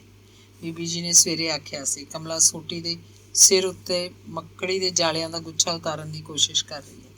ਉਹਦੇ ਹੱਥ ਬੁਰੀ ਤਰ੍ਹਾਂ ਕੰਬ ਰਹੇ ਹਨ, ਜ਼ੁਬਾਨ ਥਿੜਕੀ ਹੋਈ ਹੈ। ਉਹ ਆਖਣਾ ਚਾਹੁੰਦੀ ਹੈ, ਜਾਲੇ ਤੜਕੇ ਹੀ ਲਾ ਜਾਂਦੀ, ਪਰ ਉਹਦੇ ਵਿੱਚ ਕੁਝ ਵੀ ਆਖਣ ਦੀ ਹਿੰਮਤ ਨਹੀਂ ਹੈ। ਪੇਟ 'ਚ ਦਰਦ ਬਹੁਤ ਹੋ ਰਿਹਾ। ਮੂੰਹ ਦੇ ਮੂੰਹ ਹੋ ਕੇ ਬੈੱਡ 'ਤੇ ਲੇਟ ਜਾਣਾ ਚਾਹੁੰਦੀ ਹੈ। ਅੱਜ ਪੰਜੀਰੀ ਲੈ ਕੇ ਆਈ ਬੁੜੀ ਨਾਲ ਕਮਲਾ ਇਉਂ ਬਣੀ ਬੈਠੀ ਹੈ ਜਿਵੇਂ ਉਹਨਾਂ ਦੀ ਕੋਈ ਰਿਸ਼ਤੇਦਾਰ ਹੋਵੇ। ਕੰਮ ਵਾਲੀ ਤਾਂ ਉਹ ਲੱਗਦੀ ਹੀ ਨਹੀਂ। ਕਮਲਾ ਦਾ ਰੰਗ ਪੱਕਾ, ਕੱਦ ਖਾਸਾ ਮਧਰਾ, ਸਰੀਰ ਗੁੰਦਵਾਂ। ਉਹ 40 ਕੁ ਸਾਲ ਦੀ ਲੱਗਦੀ ਸੀ। ਇਹ ਝੂਠ ਲੱਗਦਾ ਹੈ ਕਿ ਉਹ 5 ਬੱਚਿਆਂ ਦੀ ਮਾਂ ਹੈ। ਹਾਲੇ ਵੀ ਉਹਦੇ ਵਿੱਚ ਜਵਾਨ ਕੁੜੀਆਂ ਵਾਲੀ ਫੁਰਤੀ। ਉਹਦੇ ਅੰਗ ਪੈਰ ਰਬੜ ਦੇ ਖਿਡੌਣਿਆਂ ਵਾਂਗ ਮੁੜਦੇ ਸਨ। ਤੇਜ਼ੀ ਨਾਲ ਕੰਮ ਕਰਦੀ। ਕੰਮ ਨੂੰ ਤਾਂ ਉਹ ਹੜੰਬਾ ਸੀ। ਕੰਮ ਛੱਡ ਕੇ ਬੈਠੀ ਰਹਿੰਦੀ ਤਾਂ ਬੈਠੀ ਰਹਿੰਦੀ, ਜਮਨਾ ਦੇਵੀ ਨਾਲ ਗੱਲਾਂ ਹੀ ਮਾਰੀ ਜਾਂਦੀ। ਉਹਨੂੰ ਘਰ ਵਾਪਸ ਜਾਣ ਦੀ ਕੋਈ ਬਹੁਤੀ ਕਾਹਲ ਨਹੀਂ ਹੁੰਦੀ ਸੀ। ਕਮਲਾ ਪਹਿਲਾਂ ਰਮੇਸ਼ ਵਾਲੇ ਬੈਂਕ 'ਚ ਸਫਾਈ ਦਾ ਕੰਮ ਕਰਦੀ ਸੀ। ਉਦੋਂ ਦੇ ਇੱਕ ਦੂਜੇ ਨੂੰ ਜਾਣਦੇ ਸੀ। ਰਮੇਸ਼ ਨੇ ਜਦੋਂ ਆਪਣਾ ਮਕਾਨ ਬਣਾ ਲਿਆ ਅਤੇ ਪਿੰਡੋਂ ਮਾਂ ਨੂੰ ਇੱਥੇ ਮਾਨਸਾ ਲੈ ਆਇਆ ਤਾਂ ਕੁਝ ਦਿਨਾਂ ਬਾਅਦ ਹੀ ਉਹਨੂੰ ਕਮਲਾ ਨੂੰ ਸਫਾਈ ਦੇ ਕੰਮ ਲਈ ਰੱਖ ਲਿਆ ਸੀ। ਉਹ ਘਰ ਦੇ ਕੱਪੜੇ ਵੀ ਧੋ ਦਿੰਦੀ। ਉਹਨੇ ਕਮਲਾ ਨੂੰ ਕੋਈ ਲਾਲਚ ਦਿੱਤਾ ਹੋਏਗਾ, ਇਸੇ ਕਰਕੇ ਉਹ ਬੈਂਕ ਦਾ ਕੰਮ ਛੱਡ ਕੇ ਇੱਥੇ ਆ ਗਈ ਸੀ। ਉਹਨਾਂ ਦੇ ਵਿਆਹ ਤੋਂ 1-2 ਮਹੀਨੇ ਬਾਅਦ ਤੱਕ ਹੀ ਕਮਲਾ ਉਹਨਾਂ ਦੇ ਰਹੀ ਸੀ। ਫਿਰ ਉਹਨੂੰ ਹਟਾ ਦਿੱਤਾ ਸੀ। ਉਹ ਮੁੱਢ ਤੋਂ ਹੀ ਸੰਦਲੀ ਨੂੰ ਚੰਗੀ ਨਹੀਂ ਸੀ ਲੱਗਦੀ। ਉਹਦੇ ਤੌਰ ਤਰੀਕੇ ਸ਼ੱਕੀ ਜਿਹੇ ਸਨ। ਉਹ ਕੰਮ ਕਰ ਰਹੀ ਹੁੰਦੀ ਤਾਂ ਸੰਦਲੀ ਨੂੰ ਇੱਕ ਖਿਝ ਜਿਹੀ ਚੜ੍ਹਨ ਲੱਗਦੀ। ਉਹਦਾ ਜੀਅ ਕਰਦਾ ਉਹਦੇ ਹੱਥੋਂ ਝਾੜੂ ਖੋਹ ਲਵੇ ਅਤੇ ਆਪ ਕੰਮ ਕਰਨ ਲੱਗੇ। ਉਹਦੇ ਕੰਮ ਸੰਦਲੀ ਨੂੰ ਨੁਕਸਦਾਰ ਲੱਗਦੇ ਸਨ। ਅਸਲ 'ਚ ਉਹਨੇ ਆਪ ਹੀ ਕਮਲਾ ਨੂੰ ਕੰਮ ਤੋਂ ਹਟਵਾਇਆ ਸੀ। ਇੱਕ ਐਤਵਾਰ ਕਮਲਾ ਆਈ ਨਹੀਂ ਸੀ। ਸੰਦਲੀ ਚਾਹੇ ਨਵੀਂ ਨਵੇਲੀ ਸੀ। ਉਹਨੇ ਝਾੜੂ ਚੁੱਕਿਆ, ਖੋਰੇ 'ਚ ਸਾਰਾ ਮਕਾਨ ਸੰਭਰ ਦਿੱਤਾ। ਫਿਰ ਫਰਸ਼ਾਂ ਉੱਤੇ ਪੋਚੇ ਵੀ ਲਾਤੇ। ਟੂਟੀ ਦਾ ਪਾਣੀ ਆ ਰਿਹਾ ਸੀ। ਉਹ ਬਾਥਰੂਮ 'ਚ ਵੜ ਗਈ। ਵਾਸ਼ਿੰਗ ਮਸ਼ੀਨ ਵਿੱਚ ਦੀ ਸਾਰੇ ਕੱਪੜੇ ਕੱਢੇ। ਫਿਰ ਉਹਨਾਂ ਨੂੰ ਲੋੜੀਂਦਾ ਥੋੜ੍ਹਾ ਮੋਟਾ ਸਾਬਣ ਲਾ ਕੇ ਪਾਣੀ 'ਚ ਝੰਜੋੜਿਆ, ਨਿਚੋੜ ਕੇ ਵਿਹੜੇ ਦੀ ਤਾਰ ਭਰਤੀ। ਉਹ ਗੌਰ ਭਰੀਆਂ ਨਿਗਾਹਾਂ ਨਾਲ ਅਖਬਾਰ ਪੜ੍ਹਦੇ ਰਮੇਸ਼ ਵੱਲ ਝਾਕੀ। ਉਹ ਵੀ ਉਹਨੂੰ ਵਿਹਲੀ ਖੜੀ ਨੂੰ ਦੇਖ ਕੇ ਮੁਸਕਰਾਇਆ ਸੀ। ਉਹ ਹੰਕਾਰ ਜਿਹੇ 'ਚ ਬੋਲੀ, ਲੈ ਚੱਕ, ਇਹ ਵੀ ਕੰਮ ਸੀ ਕੋਈ? ਫਿਰ ਨਿੱਤ ਕਰ ਲਿਆ ਕਰ, ਰਮੇਸ਼ ਨੇ ਹੱਸ ਕੇ ਕਿਹਾ। ਜਮਨਾ ਦੇਵੀ ਕੋਲ ਹੀ ਇੱਧਰ ਉੱਧਰ ਕਿਧਰੇ ਕੋਈ ਚੀਜ਼ ਲੱਭਦੀ ਟੋਲਦੀ ਫਿਰਦੀ ਸੀ। ਸੰਦਲੀ ਨੇ ਮਾਂ ਨੂੰ ਸੁਣਾ ਕੇ ਕਿਹਾ ਸੀ, ਹਾਂ ਠੀਕ ਹੈ ਬੀਬੀ, ਕਮਲਾ ਨੂੰ ਹਟਾ ਦਿਓ। ਹਾਂ ਹਟਾ ਦਿਓ, ਰਮੇਸ਼ ਦਾ ਤਿੜਕਿਆ ਬੋਲ ਸੀ। ਨਹੀਂ ਪੁੱਤ, ਤੂੰ ਨਵੀਂ ਨਵੀਂ ਹੈ, ਤੂੰ ਕਿਉਂ ਕਰੇਂਗੀ ਇਹ ਕੰਮ? ਫਿਰ ਕਰੀ ਜਾਈ ਬਥੇਰਾ, ਤੂੰ ਆਪ ਹੀ ਕਰਨਾ, ਸਾਰੀ ਉਮਰ ਪਈ ਹੈ, ਜਮਨਾ ਦੇਵੀ ਆਖ ਰਹੀ ਸੀ। ਫਿਰ ਤਾਂ ਸੰਦਲੀ ਸਦਿਆਂ ਉੱਠਦੀ। ਖੁਦ ਘਰ ਦੀ ਸਫਾਈ ਕਰਦਿਆਂ ਅਤੇ ਕੱਪੜੇ ਧੋਂਦਿਆਂ ਨੂੰ ਬੁਰਾ ਨਹੀਂ ਲੱਗਦਾ ਸੀ। ਸਗੋਂ ਘਰ ਦੇ ਸਾਰੇ ਕੰਮ ਕਰਦਿਆਂ ਉਹਨੂੰ ਇੱਕ ਤਸੱਲੀ ਮਿਲਦੀ। ਉਹ ਅੱਕਦੀ ਥੱਕਦੀ ਨਹੀਂ ਸੀ। ਉਹਨੂੰ ਸੰਤੁਸ਼ਟੀ ਸੀ ਕਿ ਕਮਲਾ ਦਾ ਜੂੜ ਵੱਢਿਆ ਗਿਆ। ਇੱਕ ਅਣਕਿਹਾ ਜਿਹਾ ਹਲਕਾ ਹਲਕਾ ਅਹਿਸਾਸ ਕਿ ਰਮੇਸ਼ ਹੁਣ ਸਾਰੇ ਦਾ ਸਾਰਾ ਉਹਦਾ ਆਪਣਾ ਸੀ। ਅਤੇ ਅੱਜ ਜਮਨਾ ਦੇਵੀ ਦੇ ਨਾਲ ਆਈ ਕਮਲਾ ਨੇ ਉਹਦਾ ਸਮੁੱਚਾ ਵਜੂਦ ਹੀ ਹਿਲਾ ਕੇ ਰੱਖ ਦਿੱਤਾ ਸੀ। ਉਹ ਫਿਰ ਹੁਣ ਉੱਥੇ ਘਰ ਚਾਹੁੰਦੀ ਹੈ। ਮੈਥੋਂ ਤਾਂ ਭਾਈ ਹੁੰਦਾ ਨਹੀਂ। ਹੁਣ ਇਹ ਫਿਰ ਇਹੀ ਕਰਦੀ ਹੈ ਕਮਲਾ ਰਾਣੀ ਸਾਰਾ ਕੰਮ। ਜਮਨਾ ਦੇਵੀ ਨੇ ਸੰਦਲੀ ਨੂੰ ਹੱਸ ਕੇ ਦੱਸਿਆ ਸੀ। ਅੰਗ 25। ਪੰਜੀਰੀ ਦੀ ਪਲੇਟ ਲੈ ਕੇ ਬੈਠਦੀ ਹੈ ਤਾਂ 2 ਚਮਚੇ ਮਸਾਂ ਖਾ ਸਕਦੀ। ਪੰਜੀਰੀ ਚੋਂ ਮੁਸ਼ਕ ਮਾਰਦਾ ਹੌਂਕ ਆਉਂਦੀ ਚਮਚਾ ਮੂੰਹ 'ਚ ਪਾਉਂਦੇ ਹੀ ਉਹਨੂੰ ਦਿਲ ਚੀਰਵਾਂ ਅਹਿਸਾਸ ਹੁੰਦਾ ਕਿ ਇਸ ਪੰਜੀਰੀ ਦਾ ਆਟਾ ਵੀ ਕਮਲਾ ਨੇ ਗੈਸ ਉੱਤੇ ਕੜਾਹੀ ਰੱਖ ਕੇ ਭੁੰਨਿਆ ਹੋਵੇਗਾ। ਇੱਕ ਤਰ੍ਹਾਂ ਨਾਲ ਜਮਨਾ ਦੇਵੀ ਦੇ ਹੱਡ ਪ੍ਰਾਣ ਜਵਾਬ ਦੇਈ ਬੈਠੇ ਸਨ। ਇਸੇ ਕਰਕੇ ਮਜਬੂਰੀ ਵਸ ਉਹ ਚੁੱਲ੍ਹੇ ਦਾ ਕੰਮ ਵੀ ਕਦੇ ਕਦੇ ਕਮਲਾ ਤੋਂ ਹੀ ਕਰਵਾ ਲੈਂਦੀ ਸੀ। ਉਹਦੀ ਸੂਗ ਨਹੀਂ ਮੰਨਦੀ ਸੀ। ਉਦੋਂ ਮਸਾਂ ਘਰੋਂ ਕੱਢੀ ਸੀ ਉਹ।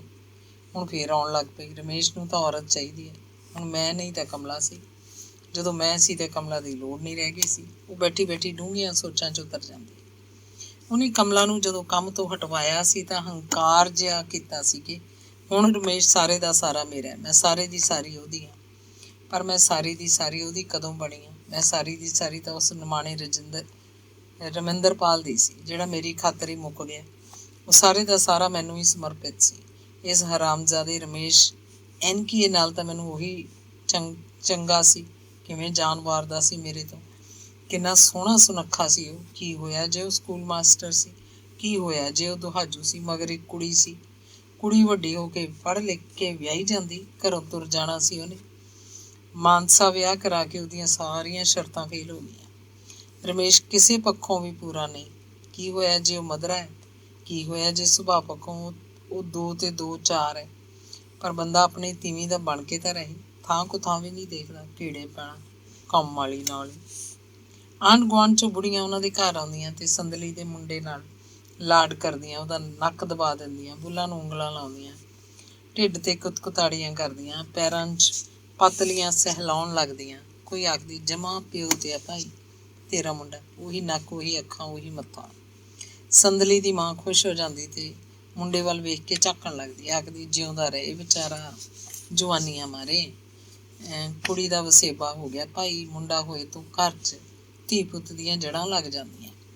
ਪਤਾ ਨਹੀਂ ਕਿਉਂ ਸੰਦਲੀ ਦੇ ਧੁਰ ਅੰਦਰ ਇਹ ਧੁੰਦਲਾ ਜਿਹਾ ਅਹਿਸਾਸ ਸੀ ਕਿ ਉਹਦੇ ਢਿੱਡ 'ਚ ਪਲਦਾ ਇਹ ਬੱਚਾ ਰਮੇਸ਼ ਦਾ ਨਹੀਂ ਹੈ, ਰਮਿੰਦਰ ਦਾ। ਬਾਅਦ 'ਚੋਂ ਸੋਚਦੀ ਰਹਿੰਦੀ ਕਾਸ਼ ਇਹ ਮੁੰਡਾ ਉਹ ਰਮਿੰਦਰਪਾਲ ਦਾ ਜੰਮਦੀ। ਹੁਣ ਵੀ ਜਦੋਂ 1.25 ਮਹੀਨੇ ਤੋਂ ਉੱਤੇ ਸੀ ਉਹਨੂੰ ਦੋਵੇਂ ਹੱਥਾਂ 'ਚ ਚੁੱਕ ਕੇ ਆਪਣੀ ਹਿੱਕ ਨਾਲ ਲਾਉਂਦੀ ਤਾਂ ਉਹਨੂੰ ਲੱਗਦਾ ਉਹ ਰਮਿੰਦਰਪਾਲ ਦਾ ਹੀ ਮੁੰਡਾ ਹੈ। ਹਿੱਕ ਨਾਲ ਲੱਗਿਆ ਉਹ ਰਮਿੰਦਰਪਾਲ ਦਾ ਹੀ ਰੂਪ ਹੈ। ਉਹਦੇ ਪਿੰਡੇ ਦੇ ਹੀ ਅੰਗ ਪੈਰ ਮੁੰਡੇ ਦੀ ਹੀ ਗੱਲ ਨਾਲ ਗੱਲ ਲਾ ਕੇ ਉਹ ਰਮਿੰਦਰਪਾਲ ਦਾ ਧਿਆਨ ਧਰਨ ਲੱਗਦੀ। ਸੰਦਲੀ ਨੇ ਆਪਣੇ ਮੁੰਡੇ ਦਾ ਨਾਮ ਵਿਵੇਕ ਰੱਖਿਆ। ਇਹ ਮੁੰਡਾ ਜੰਮੇ ਤੋਂ ਹੀ ਜਿਵੇਂ ਉਹਨੂੰ ਜ਼ਿੰਦਗੀ ਦੀ ਵਾਸਤਵਿਕਤਾ ਦਾ ਗਿਆਨ ਹੋਇਆ ਹੋਵੇ। ਵਿਆਹ ਤੋਂ ਬਾਅਦ ਹੀ ਅਸਲ 'ਚ ਤਾਂ ਹੁਣ ਮੁੰਡਾ ਜੰਮਣ ਤੋਂ ਬਾਅਦ ਹੀ ਉਹਨੂੰ ਪਤਾ ਲੱਗਿਆ ਸੀ ਕਿ ਵਿਆਹ ਤੋਂ ਪਹਿਲਾਂ ਜਿਹੜੇ ਉਹਨੇ ਸੁਪਨੇ ਸਿਰਜੇ ਸਨ ਉਹਨਾਂ ਦਾ ਠੋਸ ਆਧਾਰ ਕੋਈ ਨਹੀਂ ਸੀ। ਸੁਪਨਿਆਂ ਦੀ ਜ਼ਿੰਦਗੀ ਕਿਸੇ ਨੂੰ ਵੀ ਨਸੀਬ ਨਹੀਂ ਹੁੰਦੀ। ਪੈਸਾ ਮਕਾਨ ਨੌਕਰੀ ਤੇ ਕਿਸੇ ਕੁੜੀ ਦਾ ਵਿਆਹ ਦਿੱਤਾ ਜਾਣਾ ਤੇ ਫਿਰ ਮੁੰਡਾ ਜੰਮ ਲੈਣਾ ਹੀ ਸਭ ਕੁਝ ਨਹੀਂ ਹੁੰਦਾ। ਮਨ ਦੀ ਸੰਤੁਸ਼ਟੀ ਵੀ ਕੋਈ ਚੀਜ਼ ਹੈ। ਰਮੇਸ਼ ਨਾਲ ਉਹਨੂੰ ਮਨ ਦੀ ਸੰਤੁਸ਼ਟੀ ਨਹੀਂ ਸੀ। ਜ਼ਿੰਦਗੀ ਜਿਵੇਂ ਰੂਟੀਨ ਬਣ ਕੇ ਰਹਿ ਗਈ ਹੋਵੇ। ਅੰਗ 26। ਉਹ ਵਿਵੇਕ ਨੂੰ 6 ਮਹੀਨਿਆਂ ਦਾ ਕਰਕੇ ਮਾਨਸਾ ਜਾਣਾ ਚਾਹੁੰਦਾ ਸੀ ਤਾਂ ਕਿ ਉਹ ਥੋੜ੍ਹਾ ਵੱਡਾ ਹੋ ਲਵੇ ਤੇ ਉਹਦਾ ਸਕੂਲ ਜਾਣ ਬਾਅਦ ਉਹਦੀ ਸੱਸ ਜਮਨਾ ਦੇਵੀ ਨੂੰ ਮਗਰੋਂ ਉਹਦੇ ਸਾਂਭਣ ਲਈ ਬਹੁਤਾ ਤਰੱਦਦ ਨਾ ਕਰਨਾ ਪਵੇ। ਬੁੜੀ ਤਾਂ ਪਹਿਲਾਂ ਹੀ ਢਿੱਲੀ ਮੱਠੀ ਜਿਹੀ ਰਹਿੰਦੀ ਸੀ। ਹੋਰ ਕੀ ਹੈ, ਉਹ ਸਕੂਲੋਂ ਛੁੱਟੀ ਹੋਰ ਲੈ ਲਏਗੀ। ਉਹਦਾ ਮਾਨਸਾ ਜਾਣ ਨੂੰ ਚਿੱਤ ਵੀ ਨਹੀਂ ਸੀ। ਪਰ ਜਮਨਾ ਦੇਵੀ ਬਹੁਤ ਕਾਹਲ ਮਚਾ ਰਹੀ ਸੀ। 2 ਵਾਰੀ ਉਹ ਆਪ ਭਗਵਾਨਪੁਰੇ ਆਈ ਸੀ। 2-3 ਟੈਲੀਫੋਨ ਆ ਚੁੱਕੇ ਸੀ। ਉਹਨੂੰ ਪੋਤੇ ਦਾ ਬਹੁਤ ਚਾਅ ਸੀ। ਖਾਨਦਾਨ ਦੀ ਦੇਲੀ ਵਧੀ ਹੈ। ਪੋਤਾ ਘਰ ਆਵੇ ਤਾਂ ਵਿਹੜਾ ਭਰਿਆ ਭਰਿਆ ਲੱਗੇ। ਪਰ ਸੰਦਲੀ ਹਰ ਵਾਰ ਮਾਂ ਤੋਂ ਕੋਈ ਬਹਾਨਾ ਮਰਵਾਉਂਦੀ। ਉਹ ਸੱਸ ਨੂੰ ਸਿੱਧਾ ਜਵਾਬ ਨਹੀਂ ਦਿੰਦੀ ਸੀ। ਫਿਰ ਵੀ ਉਹਦੀ ਇੱਜ਼ਤ ਕਰਦੀ। ਮਾਂ ਤੋਂ ਹੀ ਅਖਵਾਉਂਦੀ ਸੀ। ਵਕਤ ਟਲਦਾ ਜਾ ਰਿਹਾ ਸੀ। ਵਿਵੇਕ ਦਿਨੋਂ ਦਿਨ ਵੱਧ ਫੁੱਲ ਰਿਹਾ ਸੀ। ਰਮੇਸ਼ ਭਗਵਾਨਪੁਰੇ ਕਦੀ ਨਹੀਂ ਆਇਆ ਸੀ। ਨਾ ਕਦੇ ਫੋਨ ਆਇਆ। ਉਹਨੂੰ ਚਾਹੀਦਾ ਸੀ ਉਹ ਫੋਨ ਕਰਕੇ ਸੰਦਲੀ ਨੂੰ ਵਿਵੇਕ ਬਾਰੇ ਪੁੱਛੇ। ਗੁੱਝੀਆਂ ਗੁੱਝੀਆਂ ਛੋਟੀਆਂ ਛੋਟੀਆਂ ਫਜ਼ੂਲ ਜਿਹੀਆਂ ਪਰ ਅਰਥ ਭਰਪੂਰ ਗੱਲਾਂ। ਪਰ ਨਹੀਂ, ਉਹਨੇ ਇੰਝ ਕਦੇ ਨਹੀਂ ਕੀਤਾ ਸੀ। ਉਹਨੂੰ ਤਾਂ ਬਸ ਇਉਂ ਸੀ ਬਸ ਜਿਵੇਂ ਮੁੰਡਾ ਹੋ ਗਿਆ ਤੇ ਪਲ ਰਿਹਾ। ਬੈਂਕ ਵਾਲੀ ਸੋਚ, ਪੈਸਾ ਜਮ੍ਹਾਂ ਹੈ, ਵਿਆਜ ਜੁੜਦਾ ਜਾ ਰਿਹਾ। ਸੰਦਲੀ ਦੀ ਇਹ ਕਹੀ ਦੁਫਾੜ ਸੋਚ ਸੀ। ਕਦੇ ਉਹ ਚਾਹੁੰਦੀ ਛੇਤੀ ਮਾਨਸਾ ਜਾਵੇ, ਉਸ ਚੰਡਾਲ ਕਮਲਾ ਨੂੰ ਘਰੋਂ ਕੱਢੇ, ਤੇ ਕਿਵੇਂ ਉਹ ਉਹਦੇ ਆਦਮੀ ਨੂੰ ਕਾਬੂ ਕਰੀ ਬੈਠੀ ਹੈ। ਕਿਵੇਂ ਉਹ ਬੇਵਕੂਫ ਕਮਲਾ ਦਾ ਹੀ ਬਣਿਆ ਬੈਠਾ ਹੋਏਗਾ, ਜਿਵੇਂ ਉਹਦੀ ਆਪਣੀ ਔਰਤ ਕੋਈ ਨਹੀਂ ਹੁੰਦੀ। ਉਹ ਰਮੇਸ਼ ਨੂੰ ਬੁਰਾ ਭਲਾ ਚਿਤਵਦੀ। ਹੁਣ ਤਾਂ ਉਹ ਵਿਆਹਿਆ ਵਰਿਆ, ਇੱਕ ਬੱਚੇ ਦਾ ਬਾਪ, ਹੁਣ ਤਾਂ ਛੱਡੇ ਖਹਿੜਾ ਕਮਲੇ ਦਾ। ਕਿਵੇਂ ਬਗਾਨੀ ਤੀਵੀਂ ਨੂੰ ਆਪਣਾ ਘਰ ਲੁਟਾ ਰਿਹਾ, ਅਖੀਰ ਆਪਣਾ ਸਰੀਰ ਲੁਟਾ ਰਿਹਾ। ਕਦੇ ਇਹ ਸੋਚਦੀ ਮਾਨਸਾ ਜਾਵੇ ਹੀ ਨਾ, ਇੱਥੇ ਮਾਂ ਕੋਲ ਬੈਠੀ ਰਹੇ ਤੇ ਆਪਣੇ ਬੱਚੇ ਨੂੰ ਪਾਲੇ। ਉਹਦਾ ਰਮੇਸ਼ ਦੇ ਮੱਥੇ ਲੱਗਣ ਨੂੰ ਦਿਲ ਨਹੀਂ ਕਰਦਾ ਸੀ।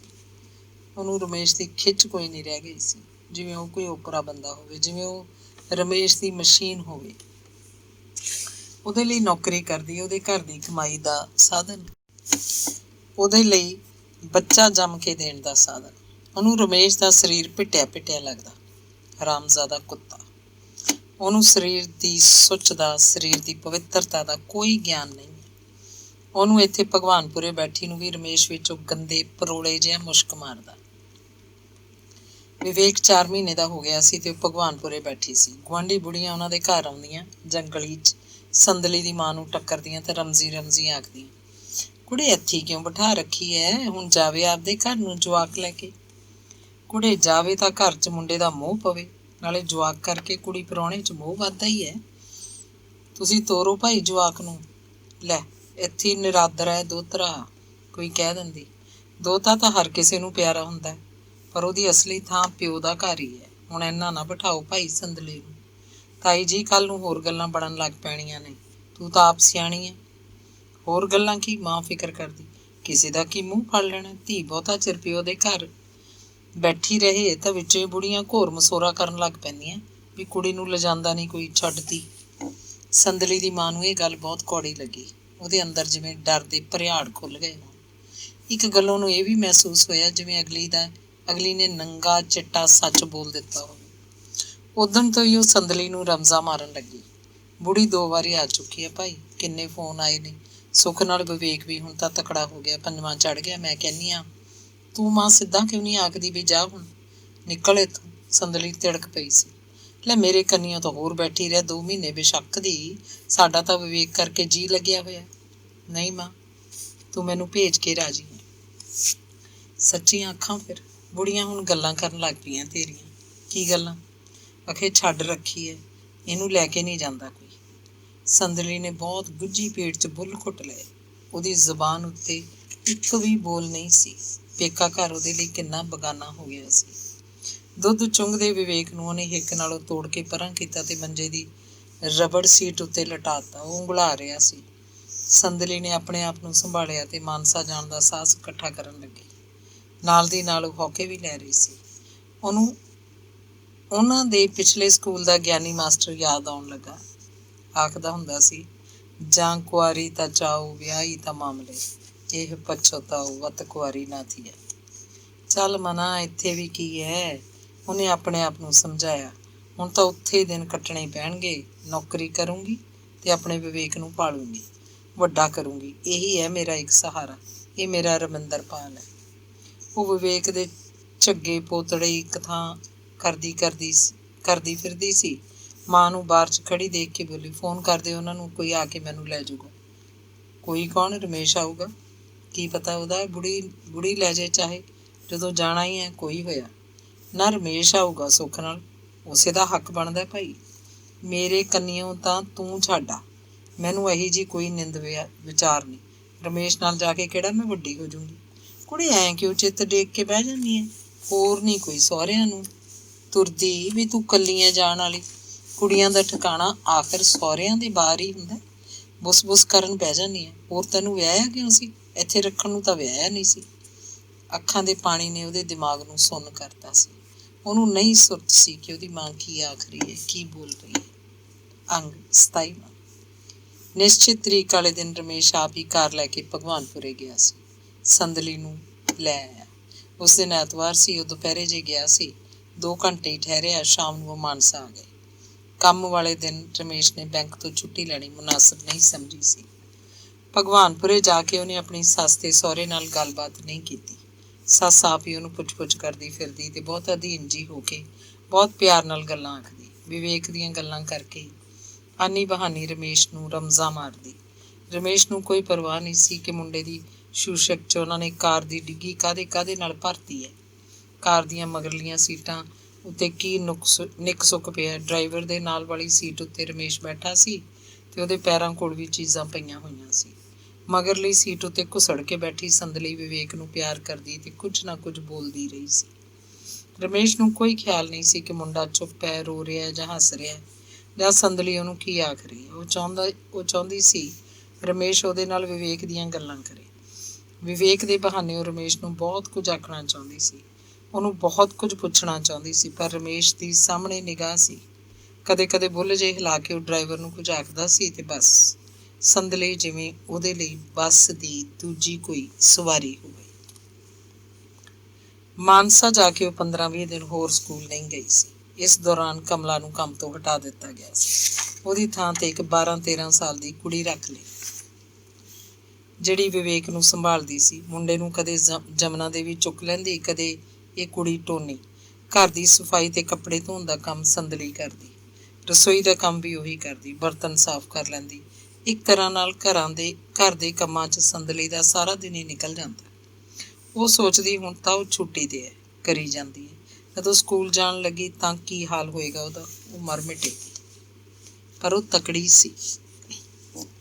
ਜਾਪੇ ਤੋਂ ਬਾਅਦ ਉਹਦੇ ਹੱਡ ਸੰਭਲ ਚੁੱਕੇ ਸੀ। 4 ਮਹੀਨੇ ਮਾਪਿਆਂ ਦੇ ਘਰ ਰਹਿ ਕੇ ਉਹਨੇ ਪੂਰਾ ਖਾਧਾ ਪੀਤਾ ਸੀ, ਆਪਣੇ ਆਪ ਨੂੰ ਨਵੀਂ ਨਰੋਈ ਕਰ ਲਿਆ ਸੀ। ਇੱਕ ਗੱਲੋਂ ਉਹਦਾ ਅੰਦਰਲਾ ਖੁਸ਼ ਸੀ ਕਿ ਕਮਲਾ ਹੁਣ ਇਸ ਘਰ 'ਚ ਨਹੀਂ ਹੈ। ਉਹਦੀ ਗੈਰ ਹਾਜ਼ਰੀ ਦਾ ਅਹਿਸਾਸ ਸੰਦਲੀ ਨੂੰ ਹਿੰਮਤ ਬਖਸ਼ਦਾ। ਉਹਦੇ ਅੰਗਾਂ ਪੈਰਾਂ 'ਚ ਇੱਕ ਊਰਜਾ ਭਰਨ ਲੱਗਦੀ। ਕੰਮਾਂ ਦਾ ਕੀ ਹੈ, ਕੰਮ ਤਾਂ ਉੱਠਦੀ ਬੈਠਦੀ ਸਭ ਨਿਬੇੜ ਲੈਂਦੀ ਹੈ। ਰਮੇਸ਼ ਬੈਂਕ ਨੂੰ ਚਲਿਆ ਜਾਂਦਾ ਹੈ ਤਾਂ ਪਿੱਛੋਂ ਹੌਲੀ ਹੌਲੀ ਸਭ ਕਰੀ ਜਾਂਦੀ ਹੈ। ਵਿੱਚ ਦੀ ਵਿਵੇਕ ਦਾ ਵੀ ਕਰਦੀ। ਖਾਸਾ ਦਿਨ ਚੜ੍ਹੇ ਤੋਂ ਉਹਨੂੰ ਨੁਹਾ ਦਿੰਦੀ, ਕੱਪੜੇ ਬਦਲਦੀ, ਕਈ ਵਾਰ ਦੁੱਧ ਦਿੰਦੀ। ਸੱਸ ਮੁੰਡੇ ਨੂੰ ਲੋਰੀਆਂ ਦਿੰਦੀ ਰਹਿੰਦੀ। ਜਦੋਂ ਕੰਮ ਦਾ ਜ਼ੋਰ ਹੁੰਦਾ ਦੁਪਹਿਰ ਤੱਕ ਤਾਂ ਟੋਨੀ ਰਹਿੰਦੀ ਸੀ। ਅਸਲ 'ਚ ਤਾਂ ਉਹਨੇ ਸਕੂਲ ਜਾਣ ਤੋਂ ਬਾਅਦ ਮੁੰਡਾ ਸੰਭਾਲਣ ਲਈ ਟੋਨੀ ਨੂੰ ਰੱਖਿਆ ਸੀ। ਹੁਣ ਜਦੋਂ ਸਕੂਲ ਨਹੀਂ ਜਾ ਰਹੀ ਸੀ, ਟੋਨੀ ਦਾ ਬਹੁਤਾ ਸਹਾਰਾ ਸੀ। ਟੋਨੀ ਮੁੰਡਾ ਫੜੀ ਰੱਖਦੀ, ਸੰਦਲੀ ਘਰ ਦੇ ਕੰਮ ਮੁਕਾ ਲੈਂਦੀ। ਇੰਝ ਵਿਵੇਕ ਨੂੰ ਟੋਨੀ ਦੀ ਗੋਦ ਦਾ ਭੁੱਸ ਵੀ ਪੈਂਦਾ ਜਾ ਰਿਹਾ ਸੀ। ਨਹੀਂ ਤਾਂ ਉੱਪਰੇ ਹੱਥਾਂ 'ਚ ਬਲੂਰ ਦੀ ਤਸੱਲੀ ਨਹੀਂ ਹੁੰਦੀ, ਚਿੰਗਿਆੜਾ ਹੀ ਮਾਰਦਾ ਰਹਿੰਦਾ। ਜਮਨਾ ਦੇਵੀ ਦੀ ਗੋਦੀ ਦਾ ਵੀ ਵਿਵੇਕ ਨੂੰ ਭੁੱਸ ਪੈ ਰਿਹਾ ਸੀ, ਪਰ ਉਹ ਬਹੁਤੀ ਦੇਰ ਬੱਚੇ ਨੂੰ ਆਪਣੇ ਕੋਲ ਰੱਖ ਨਹੀਂ ਸਕਦੀ ਸੀ। ਅੱਖ ਥੱਕ ਜਾਂਦੀ। ਚੀਕਾਂ ਮਾਰਨ ਲੱਗਦਾ ਤਾਂ ਜਮਨਾ ਦੇਵੀ ਦੀ ਆਪਣੀ ਦੇਹ ਖਿੰਡ ਖਿੰਡ ਜਾਂਦੀ। ਮੁੰਡੇ ਵਾਂਗ ਜਿਵੇਂ ਉਹ ਵੀ ਚੀਕਾਂ ਹੀ ਮਾਰ ਰਹੀ ਹੁੰਦੀ। ਲੈ ਨੀ ਬਹੂ, ਫੜ ਇਹਨੂੰ, ਇਹ ਨਹੀਂ ਰਹਿੰਦਾ ਹੁਣ ਮੇਰੇ ਕੋਲ, ਦੁੱਧ ਦੇ ਭਾਈ ਇਹਨੂੰ ਜਿਉਣ ਜੋਗੇ ਨੂੰ। ਉਹ ਸਕੂਲ ਜਾਣ ਲੱਗੀ ਸੀ। ਵਿਵੇਕ ਸੁੱਤਾ ਪਿਆ ਹੁੰਦਾ ਤੇ ਉਹ ਸਵੇਰੇ ਚੁੱਪ ਕਰਕੇ ਸਦਿਆਂ ਹੀ ਉੱਠਦੀ। ਪਹਿਲਾਂ ਚਾਹ ਬਣਾਉਂਦੀ, ਆਪ ਪੀਂਦੀ, ਸੱਸ ਨੂੰ ਵੀ ਦਿੰਦੀ। ਰਮੇਸ਼ ਇੰਨਾ ਸਦਿਆਂ ਨਹੀਂ ਜਾਗਦਾ ਸੀ। ਉਹ ਦਿਨ ਚੜ੍ਹੇ ਉੱਠਦਾ ਸੀ, ਚਾਹ ਮੰਗਦਾ। ਸੰਦਲੀ ਹਥਲਾ ਕੰਮ ਵਿੱਚ ਘਰ ਹੀ ਛੱਡ ਕੇ ਉਹਦੇ ਲਈ ਚਾਹ ਦਾ ਕੱਪ ਬਣਾ ਦਿੰਦੀ। ਉਹ ਚਾਹ ਪੀਂਦਾ, ਅਖਬਾਰ ਪੜ੍ਹਨ ਲੱਗਦਾ। ਵਿਵੇਕ ਉੱਠ ਖੜ੍ਹਦਾ ਤੇ ਰੋਣ ਲੱਗਦਾ ਤਾਂ ਜਮਨਾ ਦੇਵੀ ਉਹਨੂੰ ਸੰਭਾਲ ਲੈਂਦੀ। ਐਨੇ ਨੂੰ ਟੋਨੀ ਆ ਚੁੱਕੀ ਹੁੰਦੀ। ਸਕੂਲ ਜਾਣ ਤੋਂ ਪਹਿਲਾਂ ਸੰਦਲੀ ਮਸ਼ੀਨ ਬਣੀ ਰਹਿੰਦੀ। ਸਭ ਤੋਂ ਪਹਿਲਾਂ ਨਾਸ਼ਤਾ ਤਿਆਰ ਕਰਕੇ ਰੱਖ ਦਿੰਦੀ। ਕੋਈ ਕਦੋਂ ਖਾਂਦਾ ਫਿਰੇ। ਉਹ ਸਕੂਲ ਲਈ ਤੁਰਨ ਤੋਂ ਪਹਿਲਾਂ ਇੱਕ ਪਰੌਂਠੀ ਖਾਂਦੀ, ਸੁੱਕੀ ਸਬਜ਼ੀ ਜਿਹੜੀ ਵੀ ਬਣੀ ਹੁੰਦੀ ਛੋਟੇ ਡੱਬੇ 'ਚ ਰੱਖ ਲੈਂਦੀ। ਸਕੂਲ ਜਾ ਕੇ ਅੱਧੀ ਛੁੱਟੀ ਵੇਲੇ ਖਾ ਲੈਂਦੀ। ਨਾਸ਼ਤਾ ਤਿਆਰ ਕਰਨ ਤੋਂ ਬਾਅਦ ਉਹ ਘਰ ਦੀ ਸਫਾਈ ਨੂੰ ਜੁੱਟ ਜਾਂਦੀ। ਪਹਿਲਾਂ ਝਾੜੂ ਲਾਉਂਦੀ, ਫਿਰ ਪੋਚਾ ਲਾਉਂਦੇ ਵਕਤ ਉਹਨੂੰ ਕਮਲਾ ਯਾਦ ਆਉਂਦੀ। ਸੋਚਦੀ ਇਹ ਪੋਚੇ ਦਾ ਕੰਮ ਨੌਕਰਾਣੀਆਂ ਦਾ ਹੁੰਦਾ। ਜੇ ਉਹਦਾ ਆਦਮੀ ਚੱਜਦਾ ਹੋਵੇ ਤਾਂ ਕਾਹਨੂੰ ਕਰੇ ਉਹ ਇਹ ਪੋਚੇ ਦਾ ਕੰਮ। ਪੋਚਾ ਲਾਉਂਦਿਆਂ ਉਹਦੇ ਸਰੀਰ ਦਾ ਅੰਗ ਅੰਗ ਮਰੋੜੇ ਖਾਂਦਾ ਸੀ। ਉਹ ਸੋਚਦੀ ਯੋਗਾ ਏਦੋਂ ਵੱਡਾ ਕੀ ਹੋਏਗਾ। ਪੋਚਾ ਸਾਰਾ ਸਰੀਰ ਹਿਲਾ ਕੇ ਰੱਖ ਦਿੰਦਾ। ਇੱਕ ਮਜਬੂਰੀ ਦੇ ਅਹਿਸਾਸ ਜਿਹੀ ਤਸੱਲੀ ਨਾਲ ਉਹਦਾ ਦਿਲ ਹੱਸਦਾ। ਪੋਚਾ ਲਾਉਣ ਵਾਲੀ ਤੀਵੀਂ ਨੂੰ ਨਾ ਕਿਸੇ ਸੈਰ ਦੀ ਲੋੜ ਹੈ, ਨਾ ਕਿਸੇ ਕਸਰਤ ਦੀ। ਪੋਚੇ ਤੋਂ ਬਾਅਦ ਉਹ ਨਹਾ ਲੈਂਦੀ। ਸਕੂਲ ਜਾਣ ਲਈ ਤਿਆਰ ਹੋ ਕੇ ਹੀ ਪਰੌਂਠੀ ਖਾਂਦੀ। ਵਿਵੇਕ ਨੂੰ ਫਟਾਫਟ ਦੁੱਧ ਚੁੰਘਾਉਂਦੀ, ਘੜੀ ਦੇਖਦੀ, ਮੁੰਡੇ ਨੂੰ ਛਾਤੀ ਨਾਲੋਂ ਤੜਕ ਦੇ ਕੇ ਤੋੜ ਕੇ ਪਰਾਂ ਕਰ ਦਿੰਦੀ। ਉਹਨੂੰ ਉਹਦੇ ਰੋਣ ਚੀਕਣ ਦੀ ਕੋਈ ਪਰਵਾਹ ਨਹੀਂ ਸੀ। ਸਕੂਲ ਦੀ ਘੰਟੀ ਵੱਜਣ ਤੋਂ ਪਹਿਲਾਂ ਪਹਿਲਾਂ ਉੱਥੇ ਪਹੁੰਚਣਾ ਜ਼ਰੂਰੀ ਸੀ। ਲੇਟ ਜਾਣ ਵਾਲੇ ਮਾਸਟਰ ਮਾਸਟਰਾਣੀਆਂ ਨੂੰ ਹਾਜ਼ਰੀ ਰਜਿਸਟਰ ਨਹੀਂ ਲੱਭਦਾ ਸੀ। ਹੈਡ ਮਿਸਟਰੈਸ ਬੜੀ ਕੁੱਤੀ ਸ਼ੈ ਸੀ। ਪ੍ਰਾਰਥਨਾ ਵਿੱਚ ਜਾਣ ਤੋਂ ਪਹਿਲਾਂ ਹਾਜ਼ਰੀ ਰਜਿਸਟਰ ਨੂੰ ਮੇਜ਼ ਦੀ ਦਰਾਜ਼ 'ਚ ਰੱਖ ਕੇ ਜਿੰਦੀ ਲਾ ਦਿੱਤੀ। ਰਮੇਸ਼ ਬੜਾ ਕੁੱਤਾ ਬੰਦਾ ਸੀ।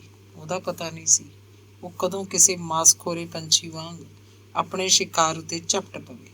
ਉਹ ਸਾਰੇ ਕੰਮ ਮੁਕਾ ਕੇ ਨਹਾ ਕੇ ਸਕੂਲ ਜਾਣ ਲਈ ਤਿਆਰ ਹੋ ਰਹੀ ਹੁੰਦੀ। ਉਹ ਅਖਬਾਰ ਪੜ੍ਹਨਾ ਛੱਡ ਕੇ ਕਿਧਰੋਂ ਹਨੇਰੀ ਵਾਂਗ ਆਉਂਦਾ ਤੇ ਉਹਦੇ ਹੱਥੋਂ ਲਿਪਸਟਿਕ ਖੋਹ ਲੈਂਦਾ। ਉਹਨੂੰ ਬੇਤਹਾਸ਼ਾ ਚੁੰਮਣ ਲੱਗਦਾ।